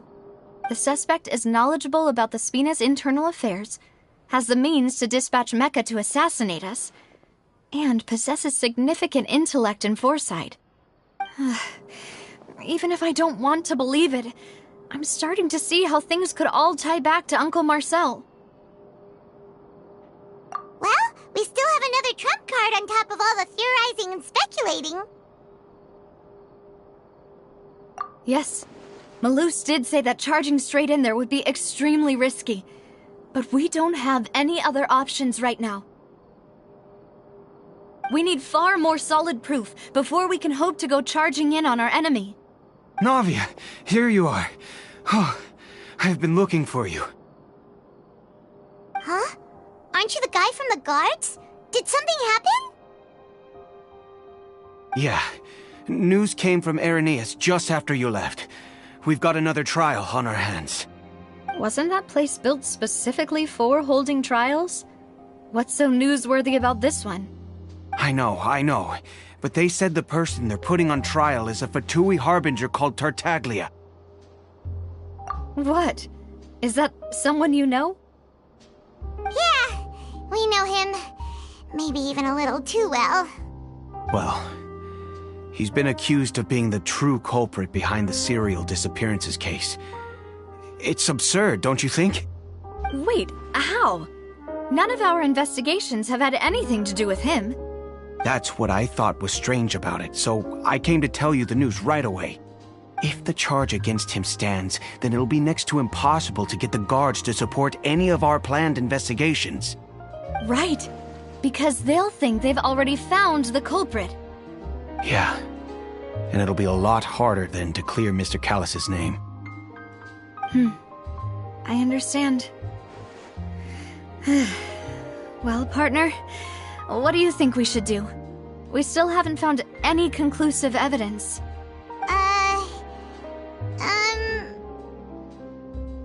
Huh? Split up? What do you mean?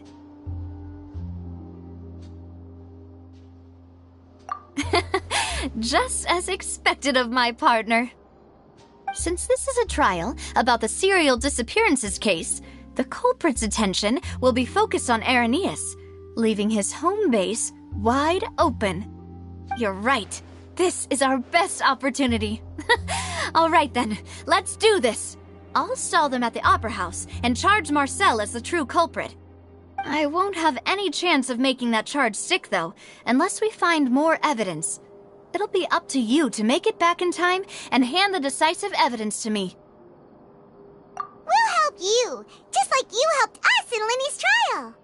Demoiselle, please allow us to accompany you. I'm ready. Ah, Malou, Silver, when did you two get here? We heard that you'll be leaving Poisson and figured that you might require our assistance. It's our hope that your confidence will be bolstered with the two of us by your side. Thank you so much.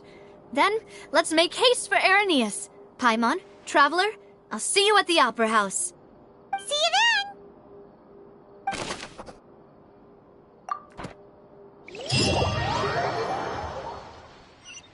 Now that Navia has set out for Irenaeus, we should also get going.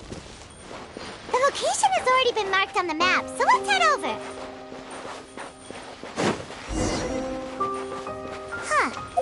According to Malusa's info, the synth production base is underwater. Let's go and try to find the entrance.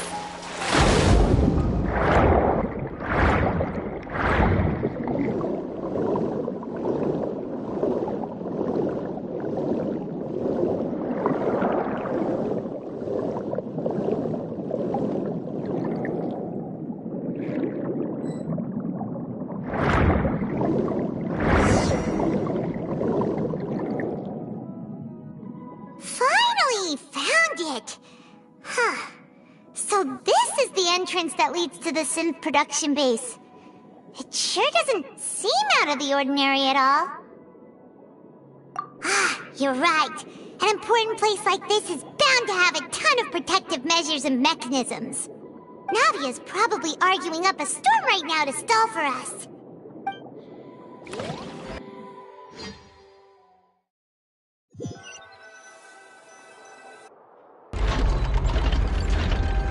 It would appear that I must repeat my question again, Mr. Tartaglia. Do you accept the charge that you are the true culprit behind the serial disappearances case?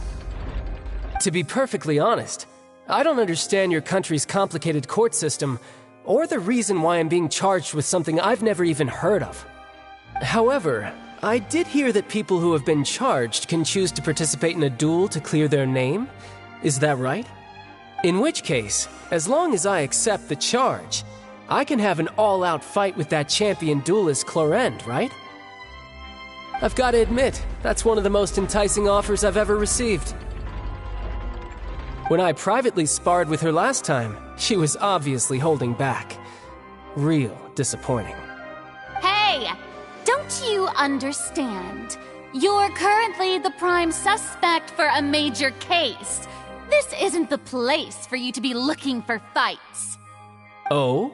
Sounds like the Hydro Archon wants to lecture me on the ways of the Opera House. Then why don't you duel me too? I'm the kind of student that learns best in the heat of battle. No. That's not what I meant. Alas, it would appear that communication with the defendant is going poorly, and we have made very little progress. In that case, let me explain everything from the very beginning again. The goal of this trial is to determine the culprit behind the serial disappearances case. That case had nothing to do with him! You've got the wrong man! Huh? What's going on? Why is she interjecting again? I told you it couldn't be one of the Fatui harbingers. Miss Navia, this is the second time you've interrupted the court proceedings.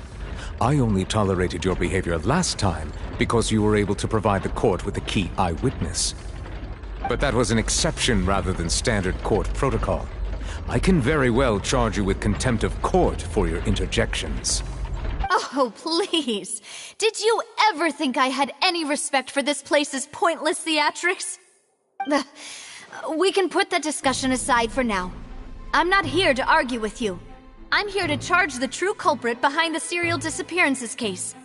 And if my charges prove true, then Tartaglia here will be proven innocent by default, correct? Oh, a young lady has charged in and offered to clear my name. How fascinating. Well, I'd gotten half bored to death by all these rules and procedures anyway, so I'll take you up on that offer. So, Your Honor, is there nothing else for me to do now? You may take a seat for now in the audience, but that doesn't mean the suspicions against you have been lifted. Now then, Miss Navia, who is the person you would like to charge instead? That person is...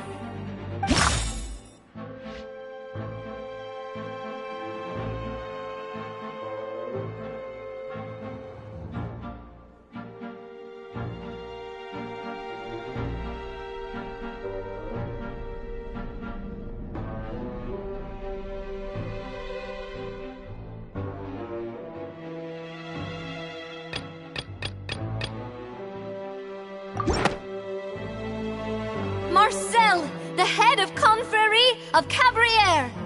Huh? What confrérie? Never heard of them in my life. I've heard of them, but weren't they Spina di Rosula's sister organization? Oh, is this going to be a friends to enemies type situation? Please let me remind you, Miss Navia, that charging someone is an incredibly serious matter. Committing to the charge also means taking on the legal responsibilities associated with it. And if the charge fails, depending on the circumstances, you may also be charged with the crime of making a false accusation. Knowing this, do you still wish to charge this man? Yes, I do. In that case, I declare the charge to be valid. Miss Navia and attorneys, please take your places on the court. Members of the guards, please contact Mr. Marcel right away so that he may stand trial.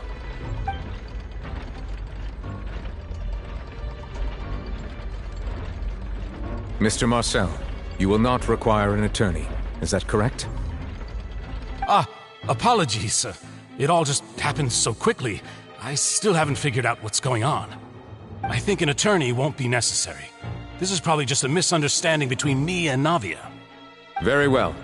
In that case, since both sides have now arrived, Miss Navia, please present your charges. I would like to take everyone back to 3 years ago, to the case of Callus the Unfaithful. Only through elucidating what really happened in that case can we connect all the dots for the serial disappearances case. Navia, do you really think that I was the one who killed your father? Come on, why would I do that? Callus was my benefactor, and remember, both you and I only ran to the scene when we heard the sound of a gun. If that's enough to make me a suspect, wouldn't that make everyone at that banquet a suspect as well? I think there's no point in getting into the specifics right now.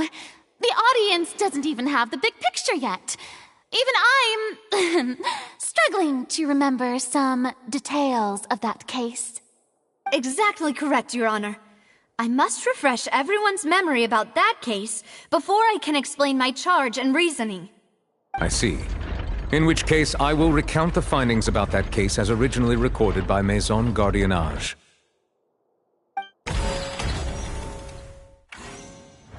On the day of the murder, Spina di Rosula hosted a large banquet in a countryside estate owned by the Confrérie of Cabrières.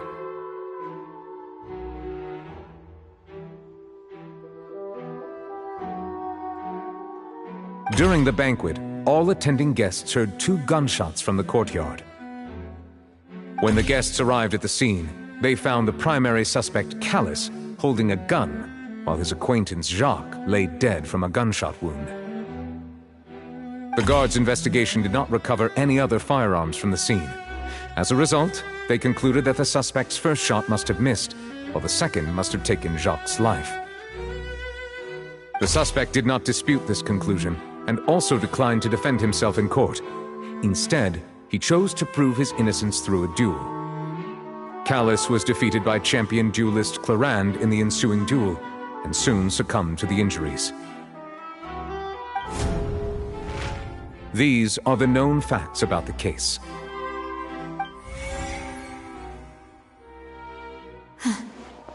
The one with the motive to kill was Jacques, not my father. And even so, Jacques still had no reason to pull the trigger. In truth, the third person shot Jacques first, and was shot in turn by my father when my father seized the gun from him. After that, the true culprit turned the third person into water, erasing all traces of him from the scene. Thank you for the summary, Your Honor. Of course, the guard's conclusion appeared quite sensible to us at the time.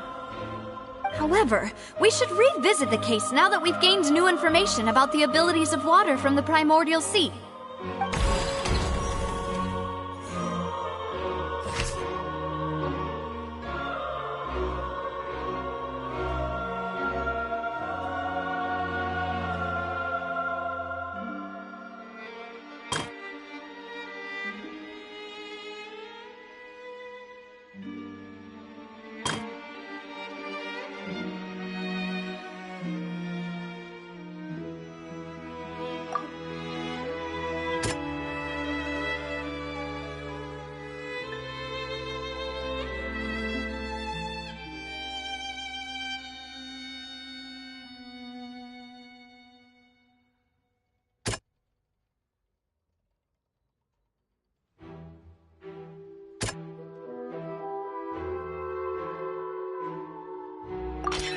This assassin first shot Jacques, then turned to shoot Callus, only for Callus to wrestle the gun from him and kill him instead.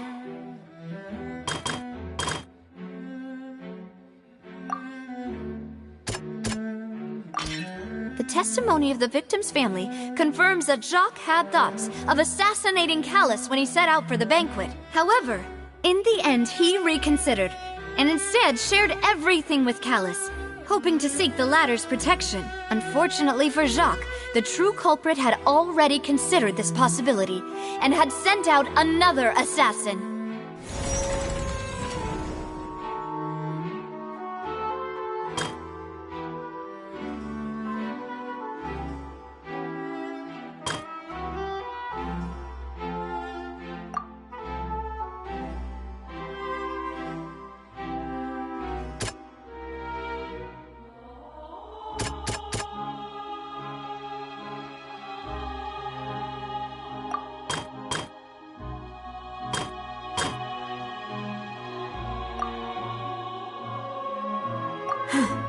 Something's not right.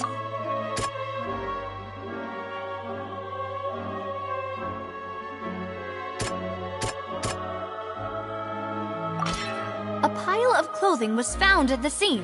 The guards once believed they were used by Jacques as a costume to disguise himself. But now, it is clear that the clothes were proof that there was a third person at the scene, and that they were turned into water after committing the murder. Since it was raining that day, the culprit was confident that they could use the rain to wash away all traces of their dissolved accomplice. Realizing this, the true culprit caused the hired assassin to dissolve into water, leading everyone to believe Callus was responsible for Jacques' murder. This is the true version of events.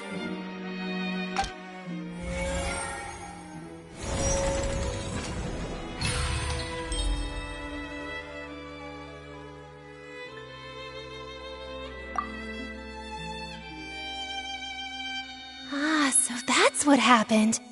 Wait, you're telling me something as dangerous as water from the primordial sea has been used for all these years? What a great theory. It also explains Callus's and Jacques' respective motives. I guess they didn't shoot each other after all. Mr. Marcel, you are the one being charged with the crime. You should provide a rebuttal if you wish to prove your innocence. Ah, but I think I agree with everything Navia just said.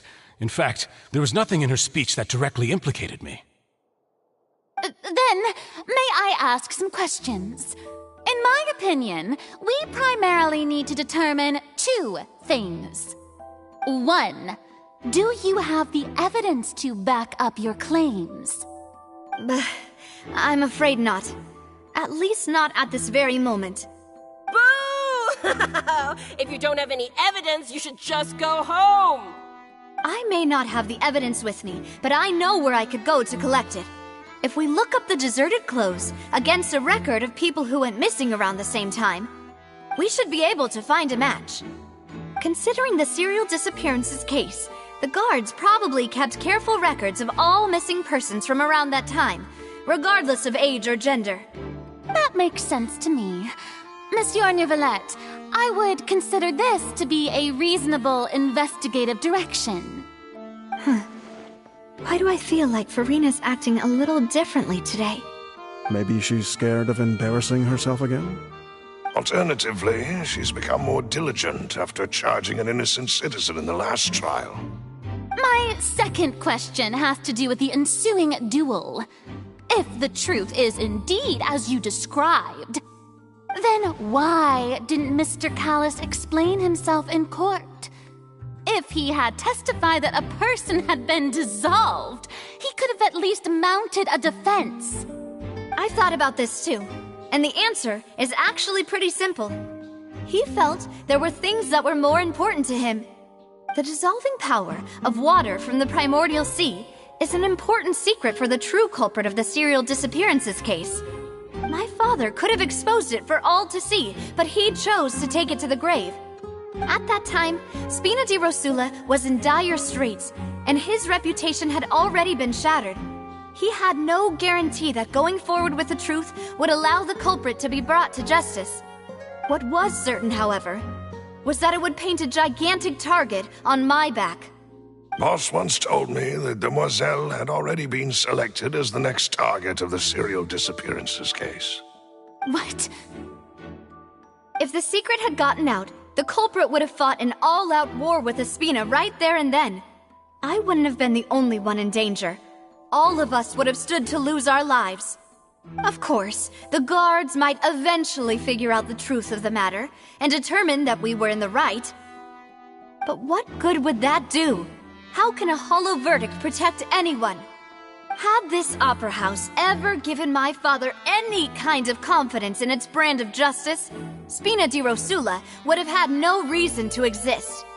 But by staying silent, we retained the ability to deter our opponents and continue the stalemate. I was able to become Spina di Rosula's president, which made me harder to target, as well as giving me more time to grow and learn. And once I have figured out the truth and stepped up to the challenge, I will do what this opera house cannot, and restore my father's truth and honor back to him. So, you mean to say, your father intended to die in the duelist's ring? That's right. Do you have any proof? Of course. All you need is to ask his opponent, Clarand. I don't need your apology, your guilt, or your support from the shadows. You don't have to do anything for my sake. But since he entrusted his will to you, Clarand, you should tell us the truth about his sacrifice. So, during the duel, did you believe that Callis was intending to die? Yes, I did. As a champion duelist, I've fought many battles and taken a countless number of dishonored lives. In my line of work, I've seen all kinds of people give their all for the faintest hope to continue living. Some were determined, others passionate, and some even manic and twisted. Just one look and I can tell if a duelist is hoping to live or if they're looking to die. I hereby swear on my name and honor as a champion duelist that Mr. Callis never intended to leave the ring alive. Since that's your testimony, I have no more questions. It appears there really are good grounds to reopen this case. I concur. However, Miss Navia, you still have not explained the link between your father's case and the serial disappearances case. Right? What she said was fascinating, but kind of beside the point. Wait, weren't they just talking about the serial disappearances case? Of course, Your Honor. The two cases are connected via a matter of timing. In my father's case, the culprit intended to kill both Jacques and Callus. As a result, they planned to act after hearing 2 gunshots. And, at the end of Linny's trial, the culprit also only dissolved the victim in front of everyone because they realized they were at risk of being identified. The culprit could only time their actions so precisely if they were already at the scene. Coincidentally, Marcel attended both the banquet and the trial.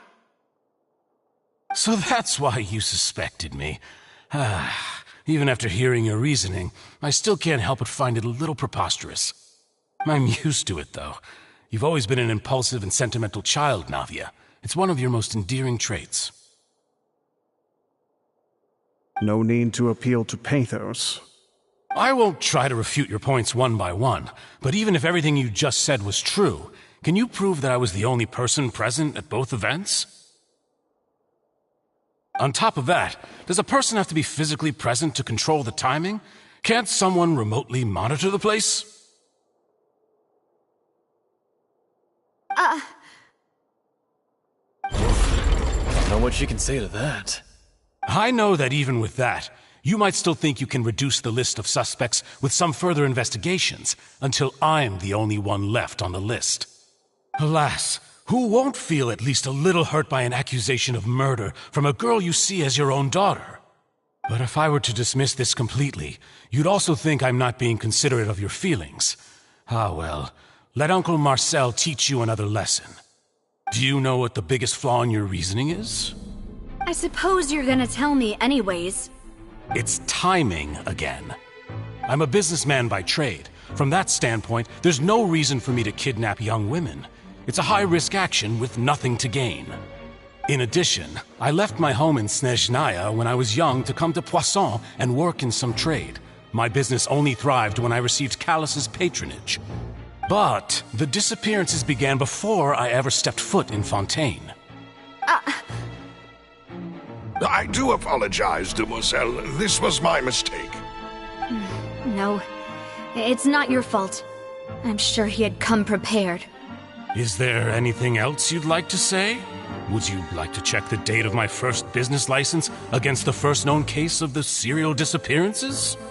You can also take a look at my border entry records, or ask my friends and family when I left Snezhnaya for the first time. Could those records and testimonies do something to appease the unspeakable anguish in your heart? Seems like she got the wrong guy. At this rate, Navia will be convicted for falsely accusing him. I think you've done a superb job of dissecting your father's feelings as he neared the end of his life. But aren't you going against all of his wishes and expectations right now? He wished for you to become more rational, collected, and conscientious, instead of dwelling only on your own feelings. Once you've learned to be more considerate of others' feelings, and to stop rushing headlong into things, you'd have met most of his expectations. This isn't just about me, and it never has been. The biggest difference between me and the rest of the victims is that I still have the ability to search for the truth, while that same agency has long been taken from them. The people whose families were destroyed by synth abuse, the people who lost their loved ones to the serial disappearances, and the people who suffered tragic ends due to their sense of justice. Many people's images are flashing before my eyes. I'm sure some are coming to those of you in the audience as well. And whose image do you see, Marcel? Is it a man named Vacher? Oh, so you do know that name. I'm merely surprised you'd suddenly say the name of someone I've never even heard of. I was waiting for you to say that.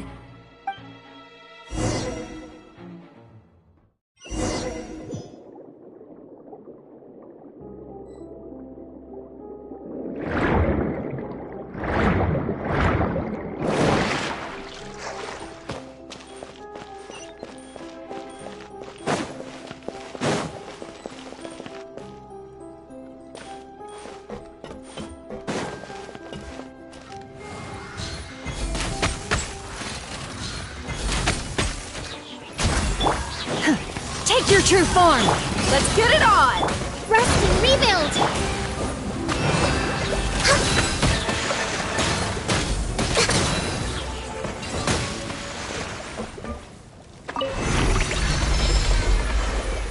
Whoa!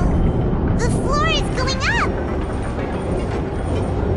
Is it because of this mechanism in the middle? That guy really prepared a lot of stuff for this place.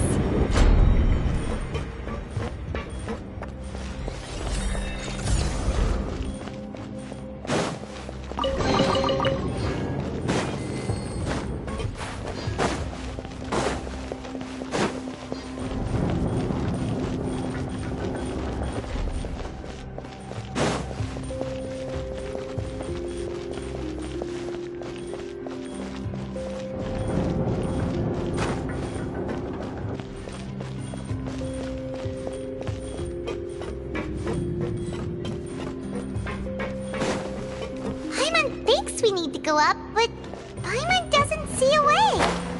Let's take a look around. Maybe we'll find a hidden mechanism that'll show us the way up.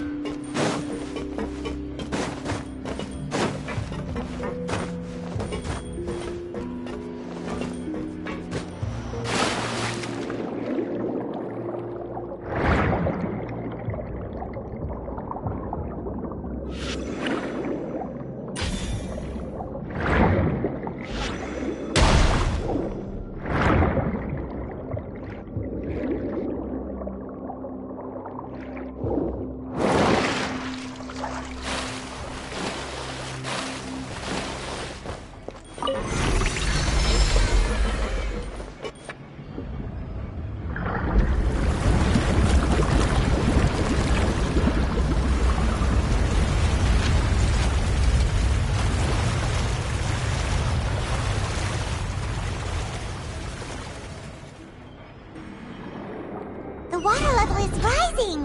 Now we can swim to the top! But this is still a ways away from where we need to go.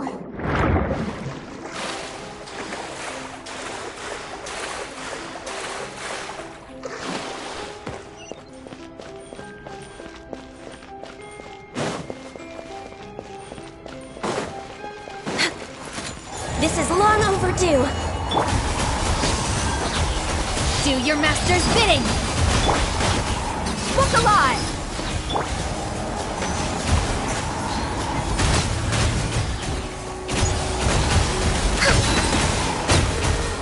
I can fix this!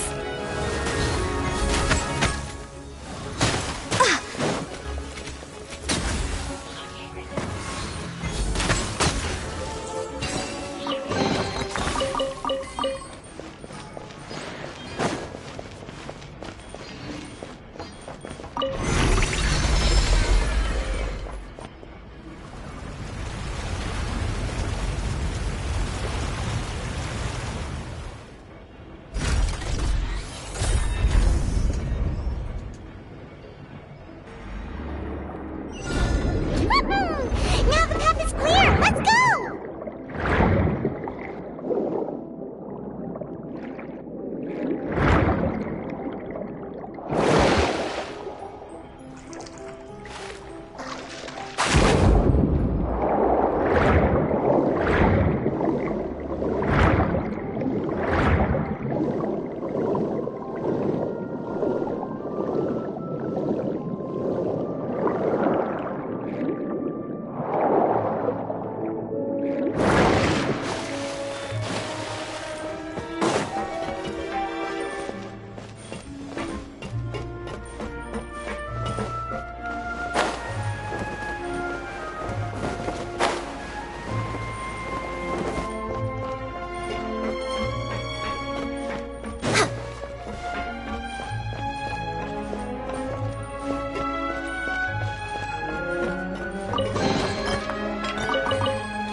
Born of ice and frost. Let's get it on! My will and body! Allow me!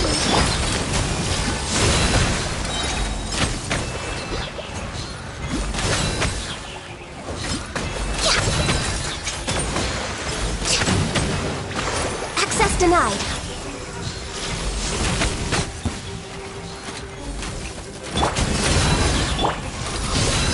By ordinance divine. Blaze over.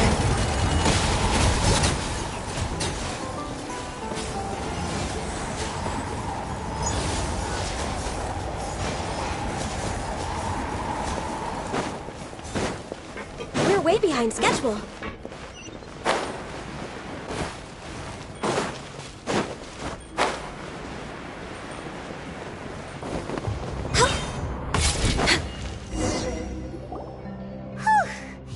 After all that, we finally made it to the innermost sanctum. Though, as expected, the mastermind isn't here. That's right. Then let's hurry up and find some evidence so we can get back to the Opera House and help Navia!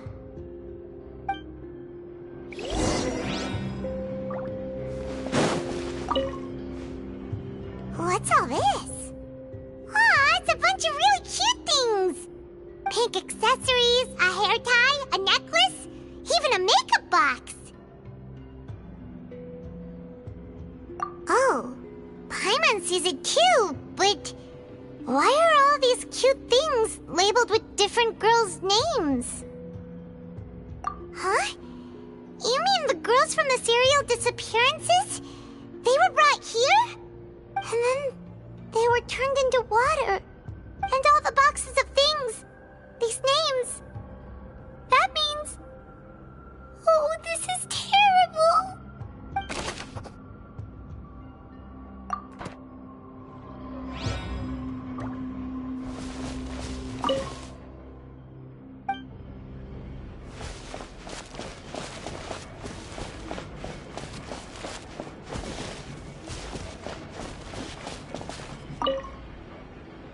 Let's see what's written here. Nothing escapes Detective Paimon's eyes. Callus. Navia's father. Oh, this seems to be an investigation report on him.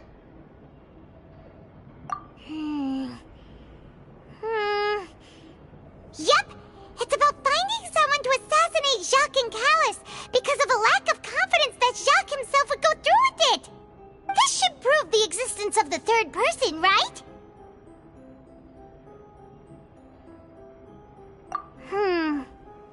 We still have not determined the exact content of the key information Callus has passed on to certain members of his organization.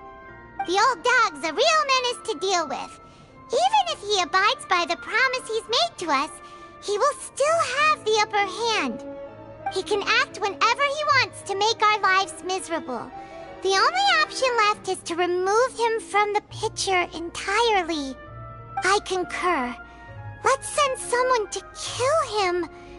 He won't declare war as long as we don't touch Navia.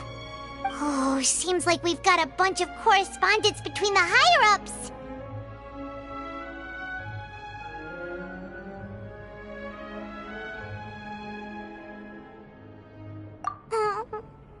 They're all just so evil.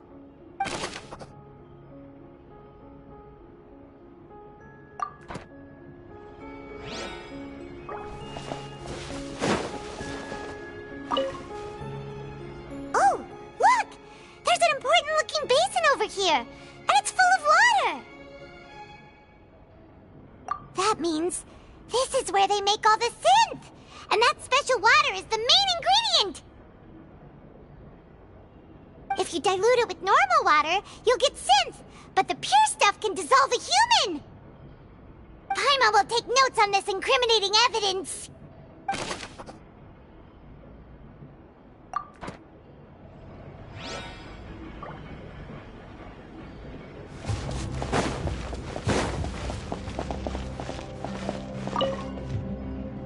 What's this over here? Looks like some kind of place for research. Experiment number 16 aims to verify Jacob Ingold's research conclusions on the primordial sea and use his theory as a foundation to achieve a breakthrough. The experiment was a failure. No individual managed to resurface from the water from the primordial sea. Female specimens 22, 23, and 24 were dissolved. Sorry, Traveler. Paimon will try her best. It's just that Paimon's never read something so scary before. How can someone write something that terrible in such a matter-of-fact tone? You read the rest. Paimon's too scared to keep going.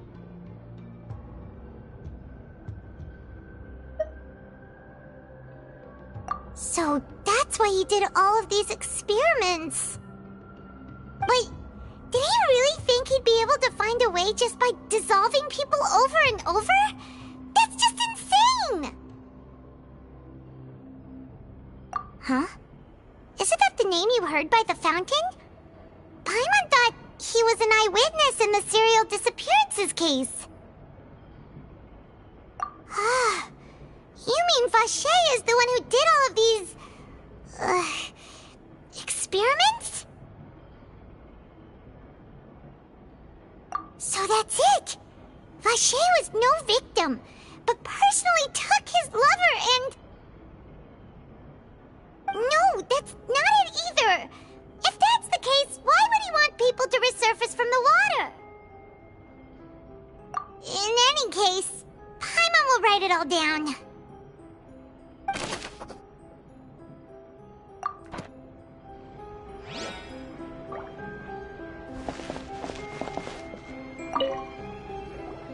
Whoa! There's so much synth here! And so many bottles of ingredients that probably just contain the waters of the primordial sea. Mixing in progress, ready to drink, stock sample? Huh. They've also got all the synth pretty clearly labeled. Whoa, there's even fruit-flavored synth? Yep, it's super obvious.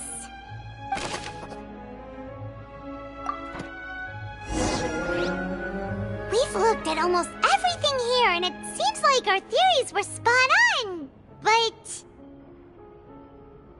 yeah, we haven't found anything that reveals his true identity. No wonder even Neuvillette wasn't able to find anything. Whoever it is probably destroyed everything to do with that name a long time ago. That way, even if we bring all this back to the opera, we won't be able to identify the true culprit. Sure thing. Paimon won't admit defeat to this guy either.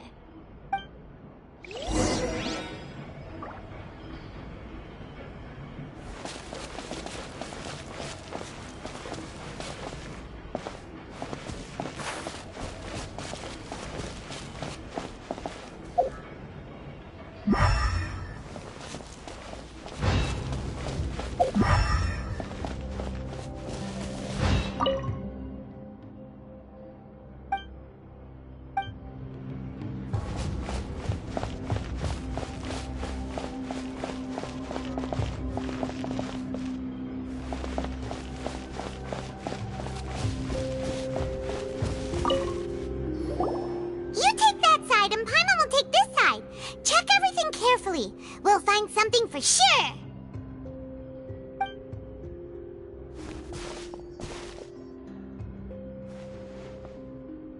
Ugh, nothing at all. And Paimon can't even find snacks either.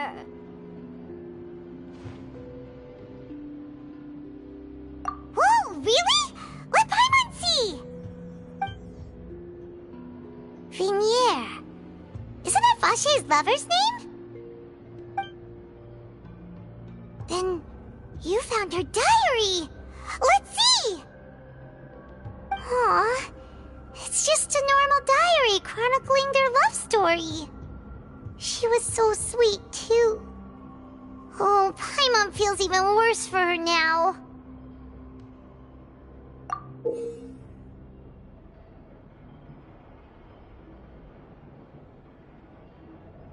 So many! A whole page's worth! they're all crossed out. Was she unhappy with all of them? The final name she decided on was... Marcel. Wait, but Marcel's pretty old. Has this case been going on for so long that he's Vacher and Vinier's grown son?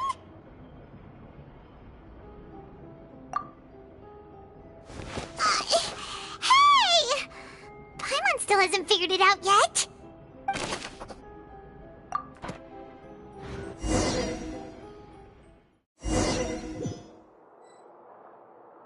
And whose image do you see, Marcel? Is it a man named Vacher? Oh, so you do know that name. I'm merely surprised you'd suddenly say the name of someone I've never even heard of. I was waiting for you to say that. Navia! We're back! As expected of my partner. I just knew you'd return in the nick of time. Just how often do you intend to flout the rules of this court? It's all right, Monsieur Neuvillette. Given their confidence, I expect they've found the crucial evidence.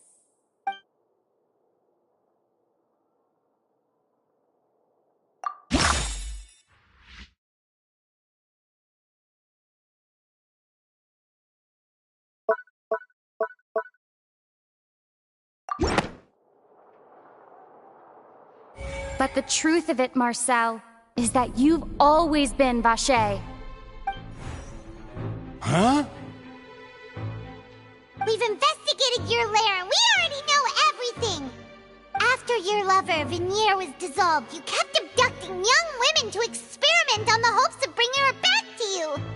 You even created Marcel as a new identity and destroyed all records of your past as Vacher! So that's it. Even the villains in opera performances rarely go that far. And with that, Marcel's motive has now been established. This information regarding your past also dismantles your prior timing defense. Well, Marcel, do you know where you went wrong? You fixated your gaze on the lover that passed away, instead of paying attention to the living people around you. So, you never noticed how we changed, or how we grew as individuals. You also never understood Boss's real expectations for his daughter. Or our determination to see things through. Your determination? Mr. Marcel, please speak up now if you would like to defend yourself. Otherwise, the trial will move on to the next stage. Do you really think I wanted to do any of this? Pay attention to you? What for? Have you ever paid attention to me? Ever empathized with my pain? Ever known how it feels to watch the love of your life dissolve right in front of your eyes? No one helped me. No one even believed me. All those decades ago, even the officers from the Maison Gardiennage were laughing at me. They said there's no way a human being can turn into water. So I must have gone mad from grief.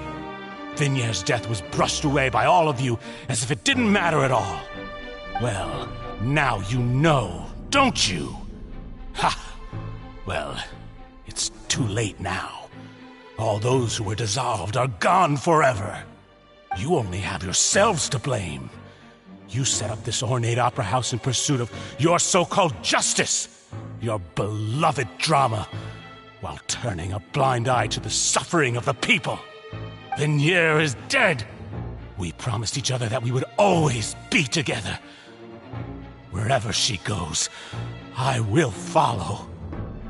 But I'm not from this blasted place, so I can't be dissolved, no matter what I do.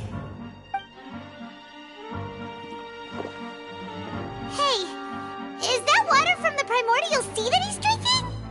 I can't dissolve! Can't dissolve!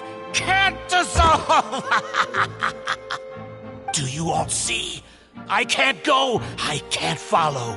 So if I can't go where she is, what choice do I have but to try to bring her back? I did all of that, and in the end, that accursed Callus still got the better of me. I spent my entire life living on pins and needles, only to get stabbed by his idiot daughter at the very end. The suspect is exhibiting signs of mental distress. Guards, please restrain him. Don't touch me! Don't anybody come near me! I still need to save Vignere.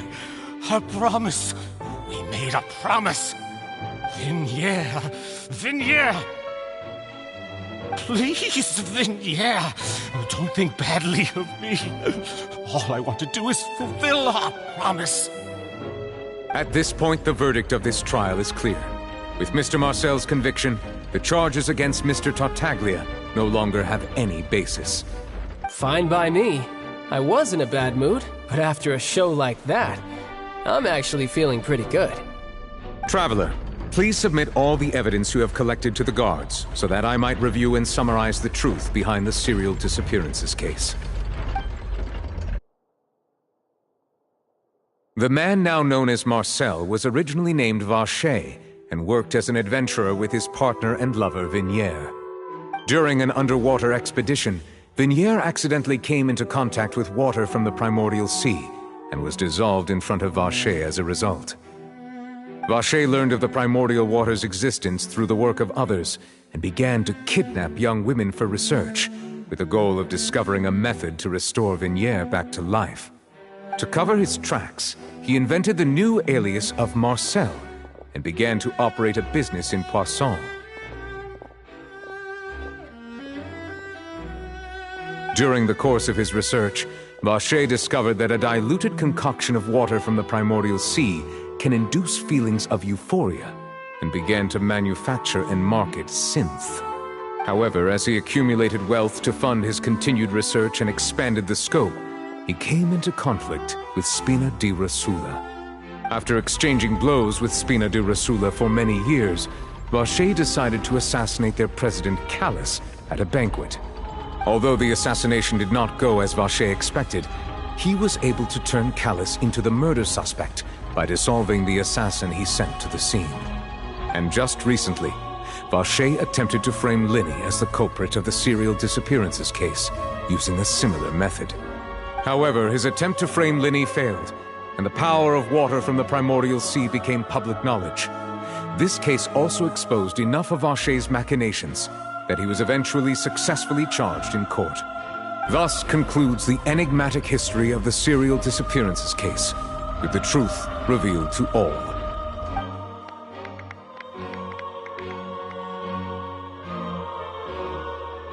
The Oratrice will now deliver the final verdict regarding the charges against Mr. Vacher.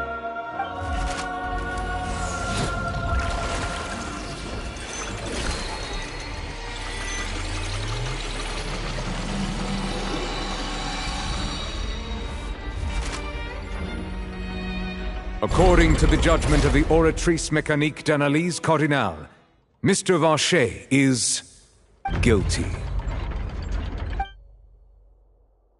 Guards! Take Vacher away. Good. It's what he deserves. With that, the serial disappearances case is over now. We really just witnessed history. Who would have thought the true culprit would be such a polite and well-spoken guy? Yippee! We helped Navia bring the bad guy to justice! He's hurt so many innocent people and now he's finally getting what he deserves! Huh? Are you okay? Demoiselle, you were absolutely brilliant. The day our late boss had always hoped for has finally come. You can rest easy now, knowing justice has been served. Yeah. It's finally over. It's all thanks to you guys. And my partner. See, Papa? Spina di Rosula's still doing well with me at the helm. Well now, hasn't this been a most delicious piece of drama? The villain has been caught, justice has been served, past wrongs have been righted, and it's a big ol' happy ending. Since it's been such a great show, I'll just let the false accusations against me slide. Either way, I've still got some business to attend to. So, if you'll excuse me... Please wait just one moment, Mr. Tartaglia. What now? None of this has anything to do with me. According to court protocol, since this trial was initiated due to a charge against you, a verdict must also be made regarding the initial charge before the trial can conclude. Oh, come on. Is this really necessary? Haven't you already caught the real criminal? Isn't it time for side characters like me to exit stage left? Please respect the laws of Fontaine. This has always been the rule. All right, but this sure is a lot of hassle. All I need to do is stand over there, right? Let's just get this over with. Through evidence presented in the public trial that was just held, it has been established that Mr. Tartaglia has no direct connection to the serial disappearances case. The guilty party has been identified, and thus it is logical to suppose Mr. Tartaglia is innocent of the charges. We now turn to the Oratrice Mécanique d'Analyse Cardinale to render the final verdict on the charges.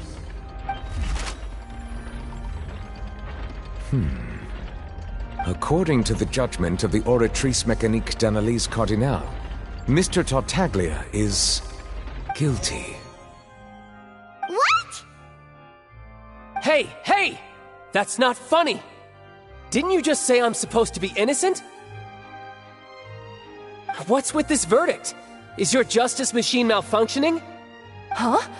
This has never happened before. The Oratrice actually returned a different verdict from the Chief Justice. I mean, have you ever heard of an innocent Fatui Harbinger? Do you think the Oratrice might have just convicted him on general principle? But weren't the charges about the serial disappearances case?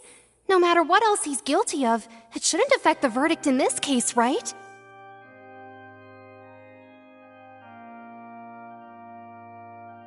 The judgment of the Oratrice Mécanique d'Analyse Cardinale is, by law, the final verdict of the court.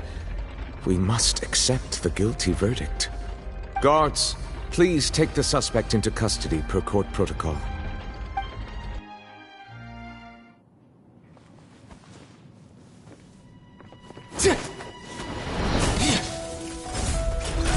So this is how justice is done in Fontaine. What a joke. You've got your rules. Well, I've got mine too!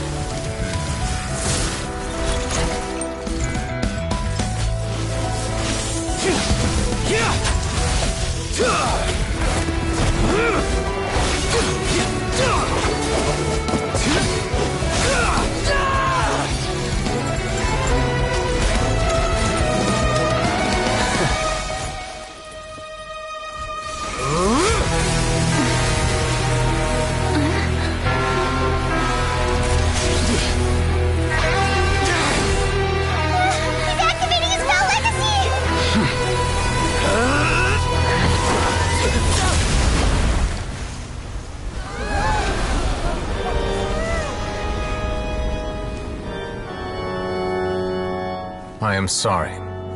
If you have been wronged, we will find the truth. But the rules of the court must be upheld.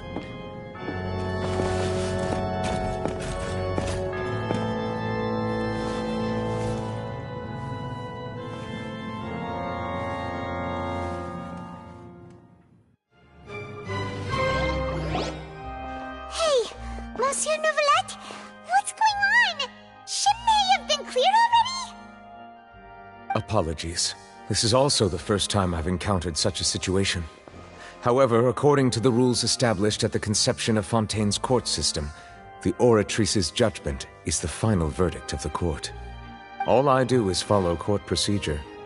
As for why the Oratrice arrived at the conclusion it did, you should probably ask someone more knowledgeable than me.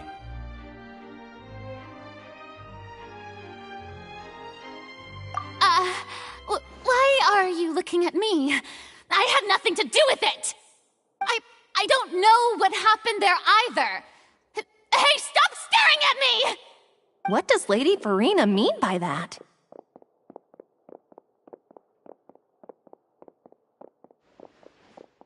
She says she has no idea either? But that's impossible. Didn't she create the Oratrice herself? Yeah, so are the verdicts reliable or not? Can results like this really be called justice?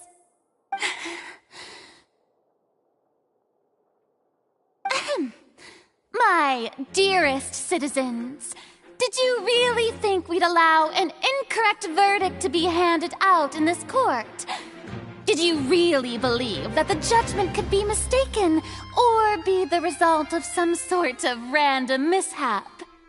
Don't tell me you thought even I had been blindsided by the Oratrice's result. But the way she looked just now, it was pretty obvious she had no idea what was going on. However, given the state of things, I shall give you an explanation. Everything that just took place, including my supposed shock and bafflement, was a part of an elaborate performance, with every action meant to stir up drama and excitement. And, of course, for every performance there is a script. Everything has unfolded exactly as I expected from the very beginning. As the embodiment of the very concept of justice, the Oratrice shall never render an arbitrary judgment! If you thought Child had nothing to do with the serial disappearances case, it is only because you've been blinded by the superficial appearance of innocence. Everything he's done, not to mention the danger he poses, are beyond ordinary comprehension and completely unforgivable! All shall be revealed in time. You will come to understand my noble intentions, as well as the absolute correctness of the Oratrice's verdict.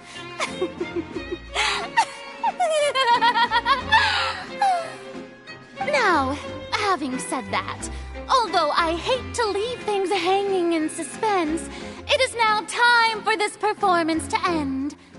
As the lead actress, I shall be the first to take my leave. Toodaloo! So she chose to make her escape after all, did she? So you're saying we shouldn't put much stock into what she just said? She probably just put on that performance to save face. As for the truth, it's unlikely that she actually has any idea.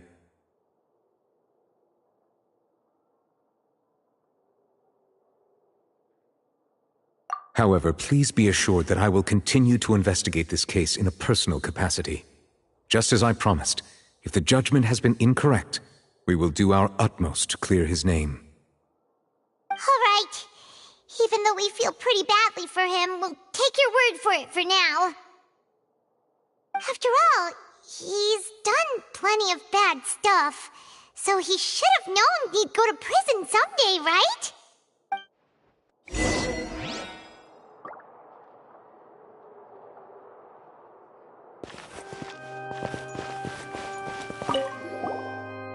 Monsieur Nervalet! That power you showed when you took him down. Who are you really? I'm the Chief Justice of Fontaine, of course. If officers of the law lack the strength and capability to enforce it, then it makes a mockery of justice.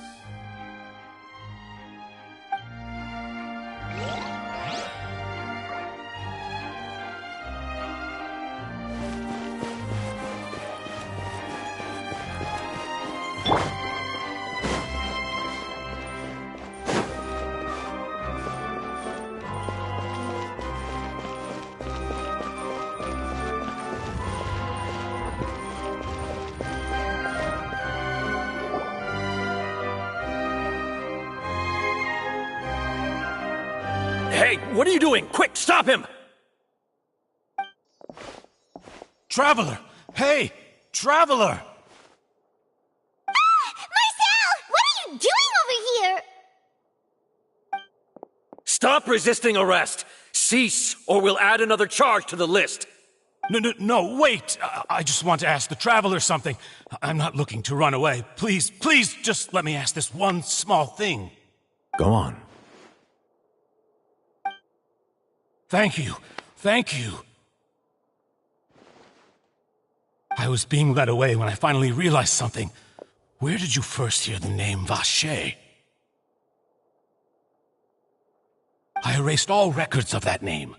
So, unless... Are you still trying to prove your innocence? Give it up. You've already been convicted. Really? You did? You're sure? You met her? But how could that be? How did you manage to do it? The Fountain of Lucine? Then she's been so close to me all along. And I just never... Please give me a chance to talk to her again. Just let the Traveler take me to the fountain to see her one last time. This is the last request I'll ever make in my life. You can do whatever you want to me afterwards. I don't care. What? Give an inch and you want to take a mile? Do you think serial killers get to make requests like that? Paimon agrees. Why should we give him what he wants when he's only done a ton of super terrible things? This request, is it worth as much to you as your life? Of course! Wait, no. It's worth even more than my life. Humans. Will they betray the instinct to live just to satisfy spiritual needs? Very well. I will grant your request. Your Honor, I fear that... I will go with him. You do not need to worry about any escape. In that case, I shall leave him in your most capable hands, Chief Justice. Thank you, Your Honor.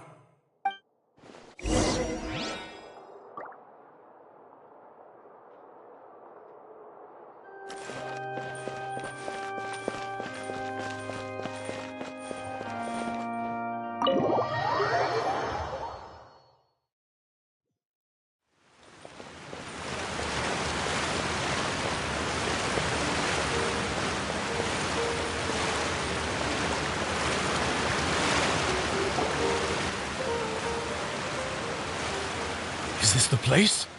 You said she's here, but what do I need to do to see her? Yeah, and even Paimon could hear her after drinking that thing. Didn't you just drink a lot of it on the stage as well? Oh, in that case... Vache! Ah! Yes, that's it! So you heard it too! Vignier, it's me! It's me, Vache! Vache? Vache! I'm here! Where are you, Vignier? I'm coming for you. I'm finally here for you. Hey, wait! Be careful! Hey, wait! Vignier, is that you? It's me, Vache! Vignier! Vache, why did you come? Didn't I say? You don't need to look for me. You look a lot older than I remember. How long has it been? It's been more than 20 years. I've suffered for over 20 years since the day you left. All this time, only the thought of bringing you back has kept me alive. Nothing else mattered to me. I must be dreaming. Who would have thought I'd get the chance to tell you all of my feelings like this? Vignier, you are my everything.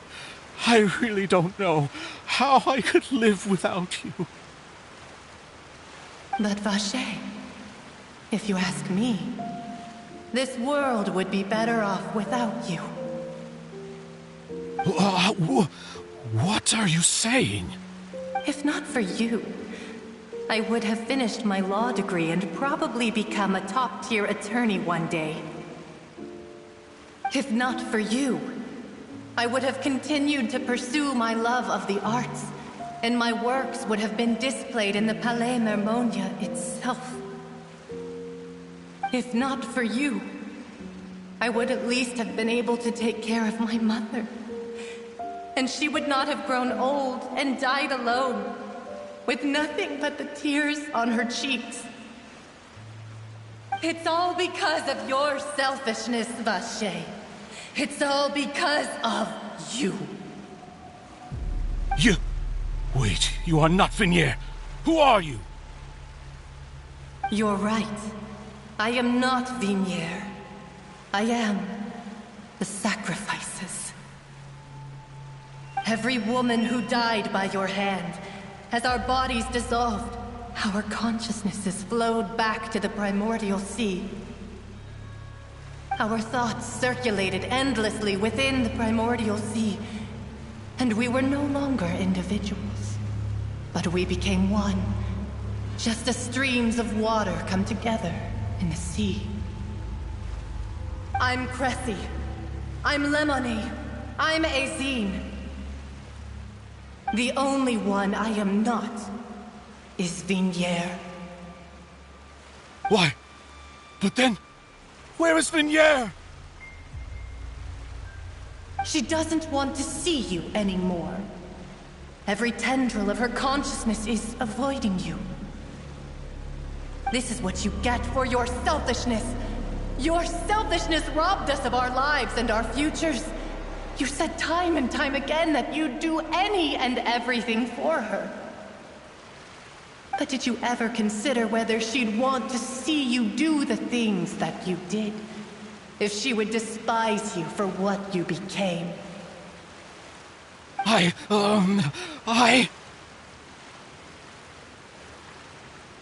You are a liar, a heartless murderer, and a cowardly narcissist. The only thing you are not is Vignier's beloved. From the moment your first victim died and her consciousness merged with Vignier's, she has had nothing but pure hatred for you.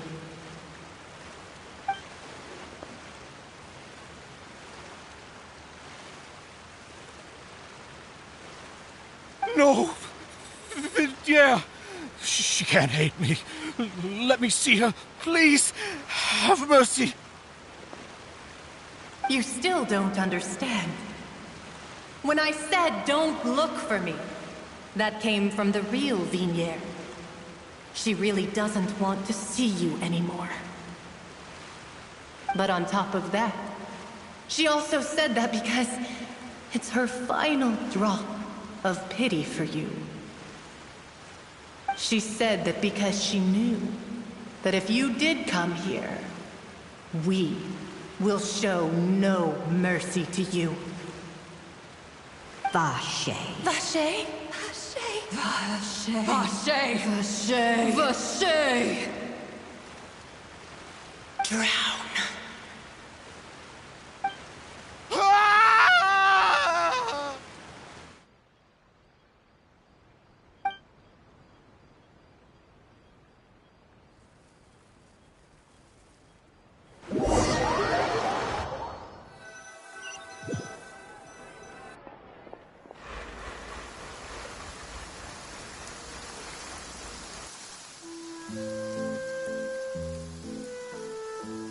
Finally, we have some time to do shopping. Gosh, it's really been a long time since we've been able to relax.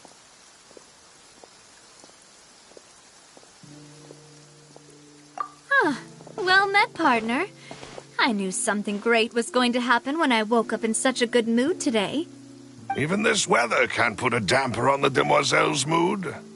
It's a pleasure to see you both again. Oh, hey, Navia!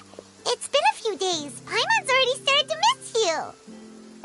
Oh, now that I believe. I'm easy to work with and always bring home the bacon. Who wouldn't treasure having a partner like me? Sounds like you're really enjoying life these days, Navia. What have you been busy with since the trial? It's just been one thing after the other. I've been making non-stop trips between Poisson and the court since then. Everyone from Spina di Rosula organized a memorial for my father. We never held a memorial when he first died, since everyone knew that even if we held one back then, no one was going to come. This time, though, everyone in Poisson, and even many people from the court, all attended. So his name's definitely been cleared now. That's what we like to hear. It's been the dearest wish of Demoiselle all along.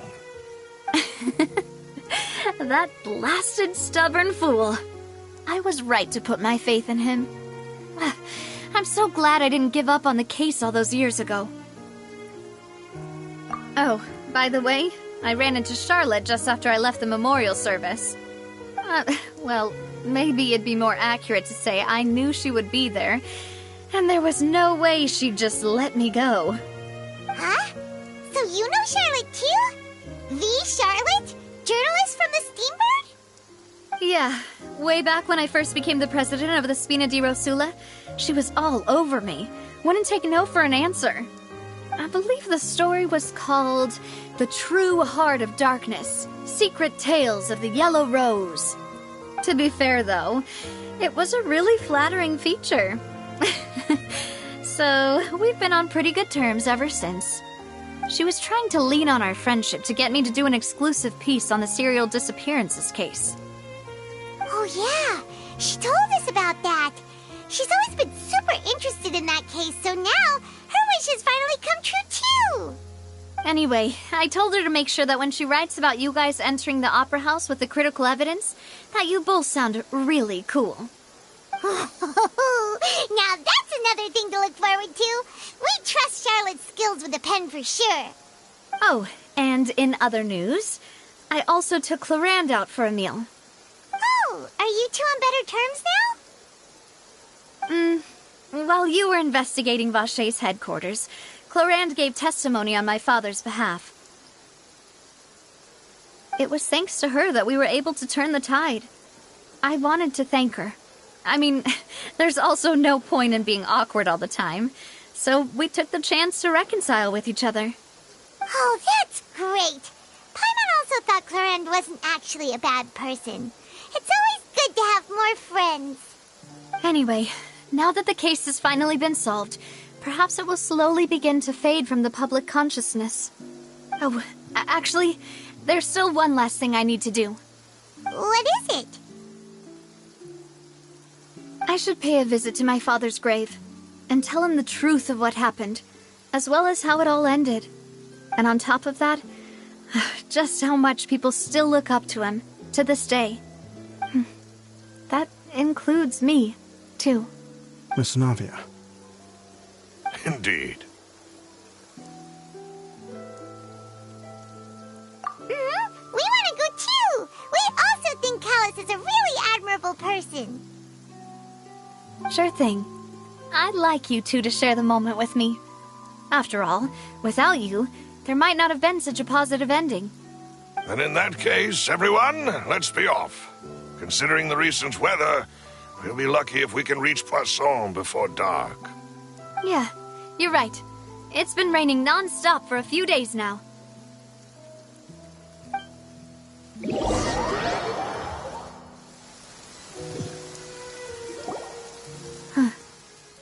This is where my father's grave is. To be perfectly honest, even I haven't been back here for a long time. Huh? There's someone there already. Wait. That figure. It can't be... Isn't that Neuvillette? Why would the Chief Justice be here? Huh? Navia?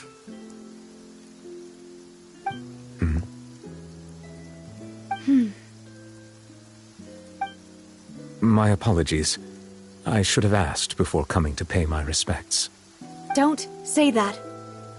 Sorry about that. Oh, I was trying to say there's no need for you to apologize.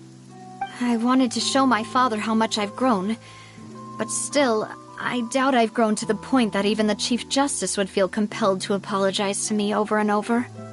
In that case, I will stop apologizing for now. You really could use some pointers on understanding human emotions, Monsieur Neuvillette. In any case, why did you come to Poisson?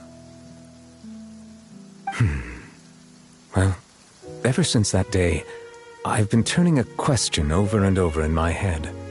Just what is justice, anyway? There was once a time when I didn't want to believe that there could be anything more important to humans than life itself. Oh, rather than that, It's probably more truthful to say I didn't believe humans were capable of resisting the most basic instinct of living things. That they could rebel against their own nature, or consider certain things to be more important than their own lives. Which is also why I didn't stop your father from beginning that fateful duel. I believed that a truly innocent man would never throw away his life like that. That there was nothing, should have been nothing more important than one's own continued survival. But Mr. Callus proved me utterly and decisively wrong. If not for his sacrifice, the serial disappearances case would have remained unsolved to this day. Mr. Callus made the choice he did for his daughter, for his associates, and for many people completely unrelated to him. And in the end, from a certain perspective, one could say that he did it all for the sake of justice. A justice that's higher than life itself. So, you asked me why I came here. I just wanted to say my apologies to Mr. Callus in person. I should have noticed all of this much sooner.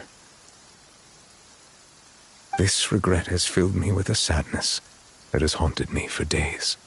That high and mighty chair in the Opera Epiclese indeed insulates one from many important things. Spina di Rosula, thank you so much for your hard work and perseverance. I'm sorry for being mad at you before. So, you're actually one of those types that's cold on the outside, but pretty thoughtful on the inside, huh? That reminds me of Silver, one of my guys. Sorry about that. Self-expression is not one of my strong suits. Didn't I just say you don't need to apologize? Ah, so Navia and Neuvillette seem to have made their peace as well. Let's not disturb them for now. We can wait till after they're done.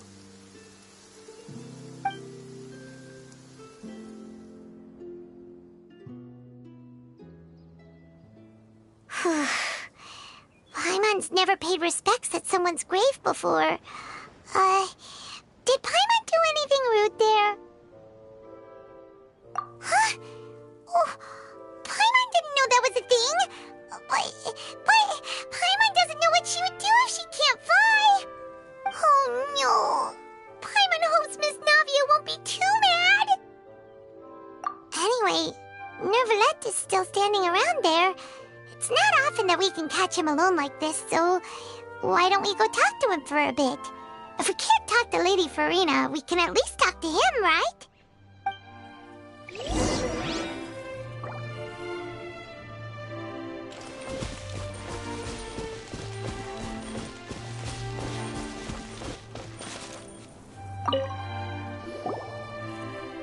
Oh, it's you two.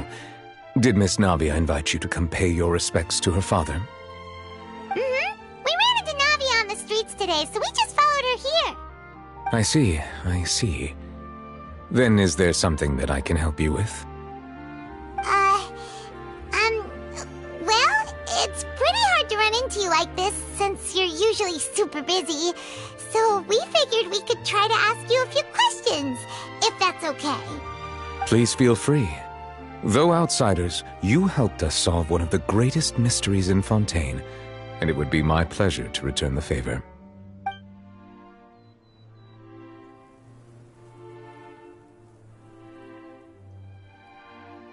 So, at court, the bad guys referred to that special water as water from the primordial sea, but what is it really? Truthfully, that name is already quite accurate. I can only surmise that Vacher and his ilk only learned of its nature and existence after extensive research.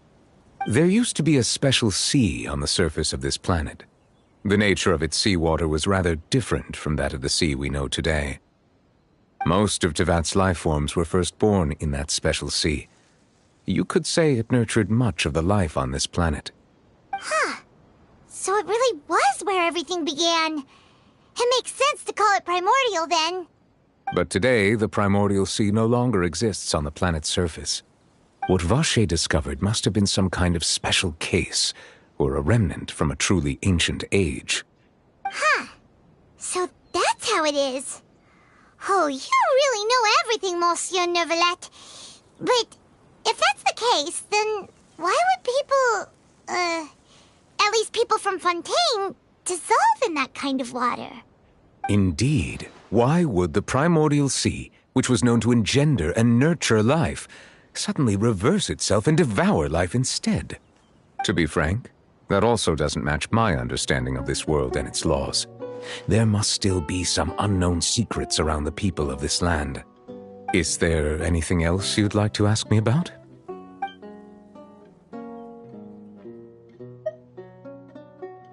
That the sea levels will rise and everyone will be dissolved in water, leaving Farina crying alone on her throne, but the sins of the people will be finally washed away for good. Does that appropriately summarize the version you've heard? That's right! It was Linny that told us back then.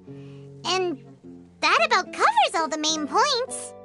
Yes, up to the present, I think we reached a point where we have no choice but to confront this prophecy directly. Rumors have it that this prophecy is rooted in the last words the former Hydro Archon left to the world before she passed away. A prophecy? Of the former Hydro Archon? Wow. This is the first time that we've ever heard of it. 2 parts of the prophecy have already proven correct. The rising sea levels and the ability of the people of Fontaine to be dissolved. We should be more vigilant and stay on the watch for further signs. Speaking of the prophecy, Farina has also always taken it quite seriously. Indeed, she has been collecting information and intelligence from across Tevat for this purpose. If the rumors were true, then perhaps this prophecy is the conundrum left to Farina by her predecessor. But with Farina being the way she is, can we really trust her to solve it? Is there anything else you'd like to ask me about?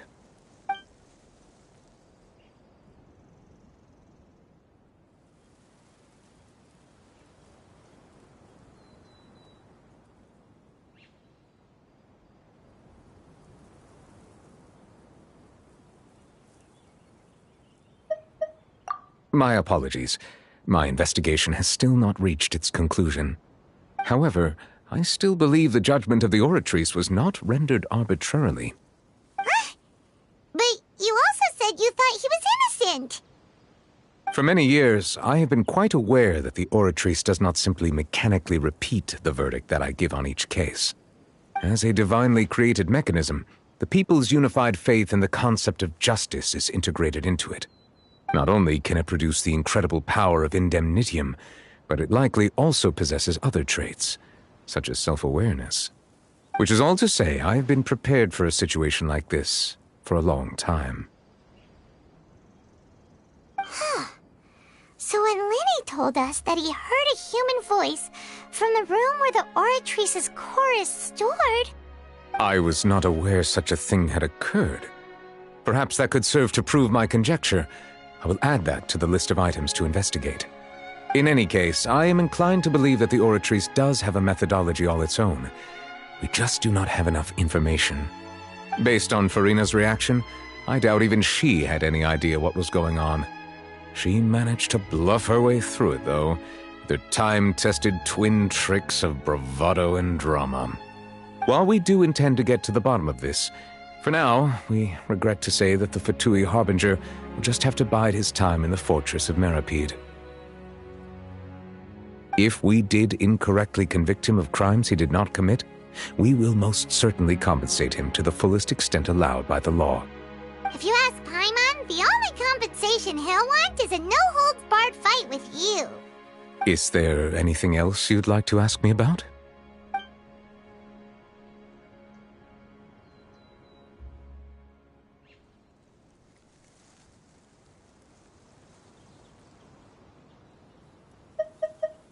Your sibling, another blonde-haired traveler.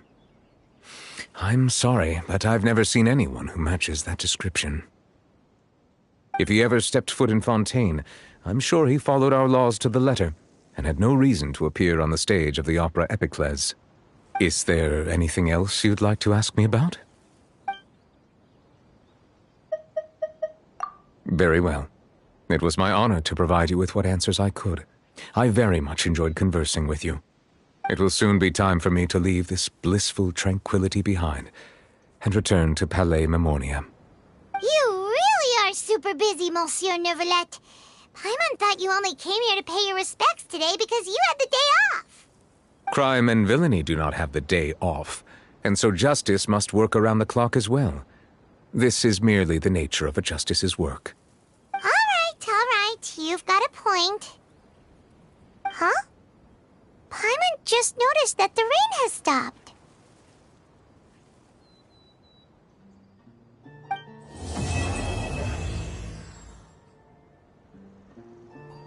You know, we've been walking around for a while now. Why don't we go back to the Spina di Rosula base in the court of Fontaine and have a rest? Navia said something about having a place ready for us there, didn't she? Come on, let's go!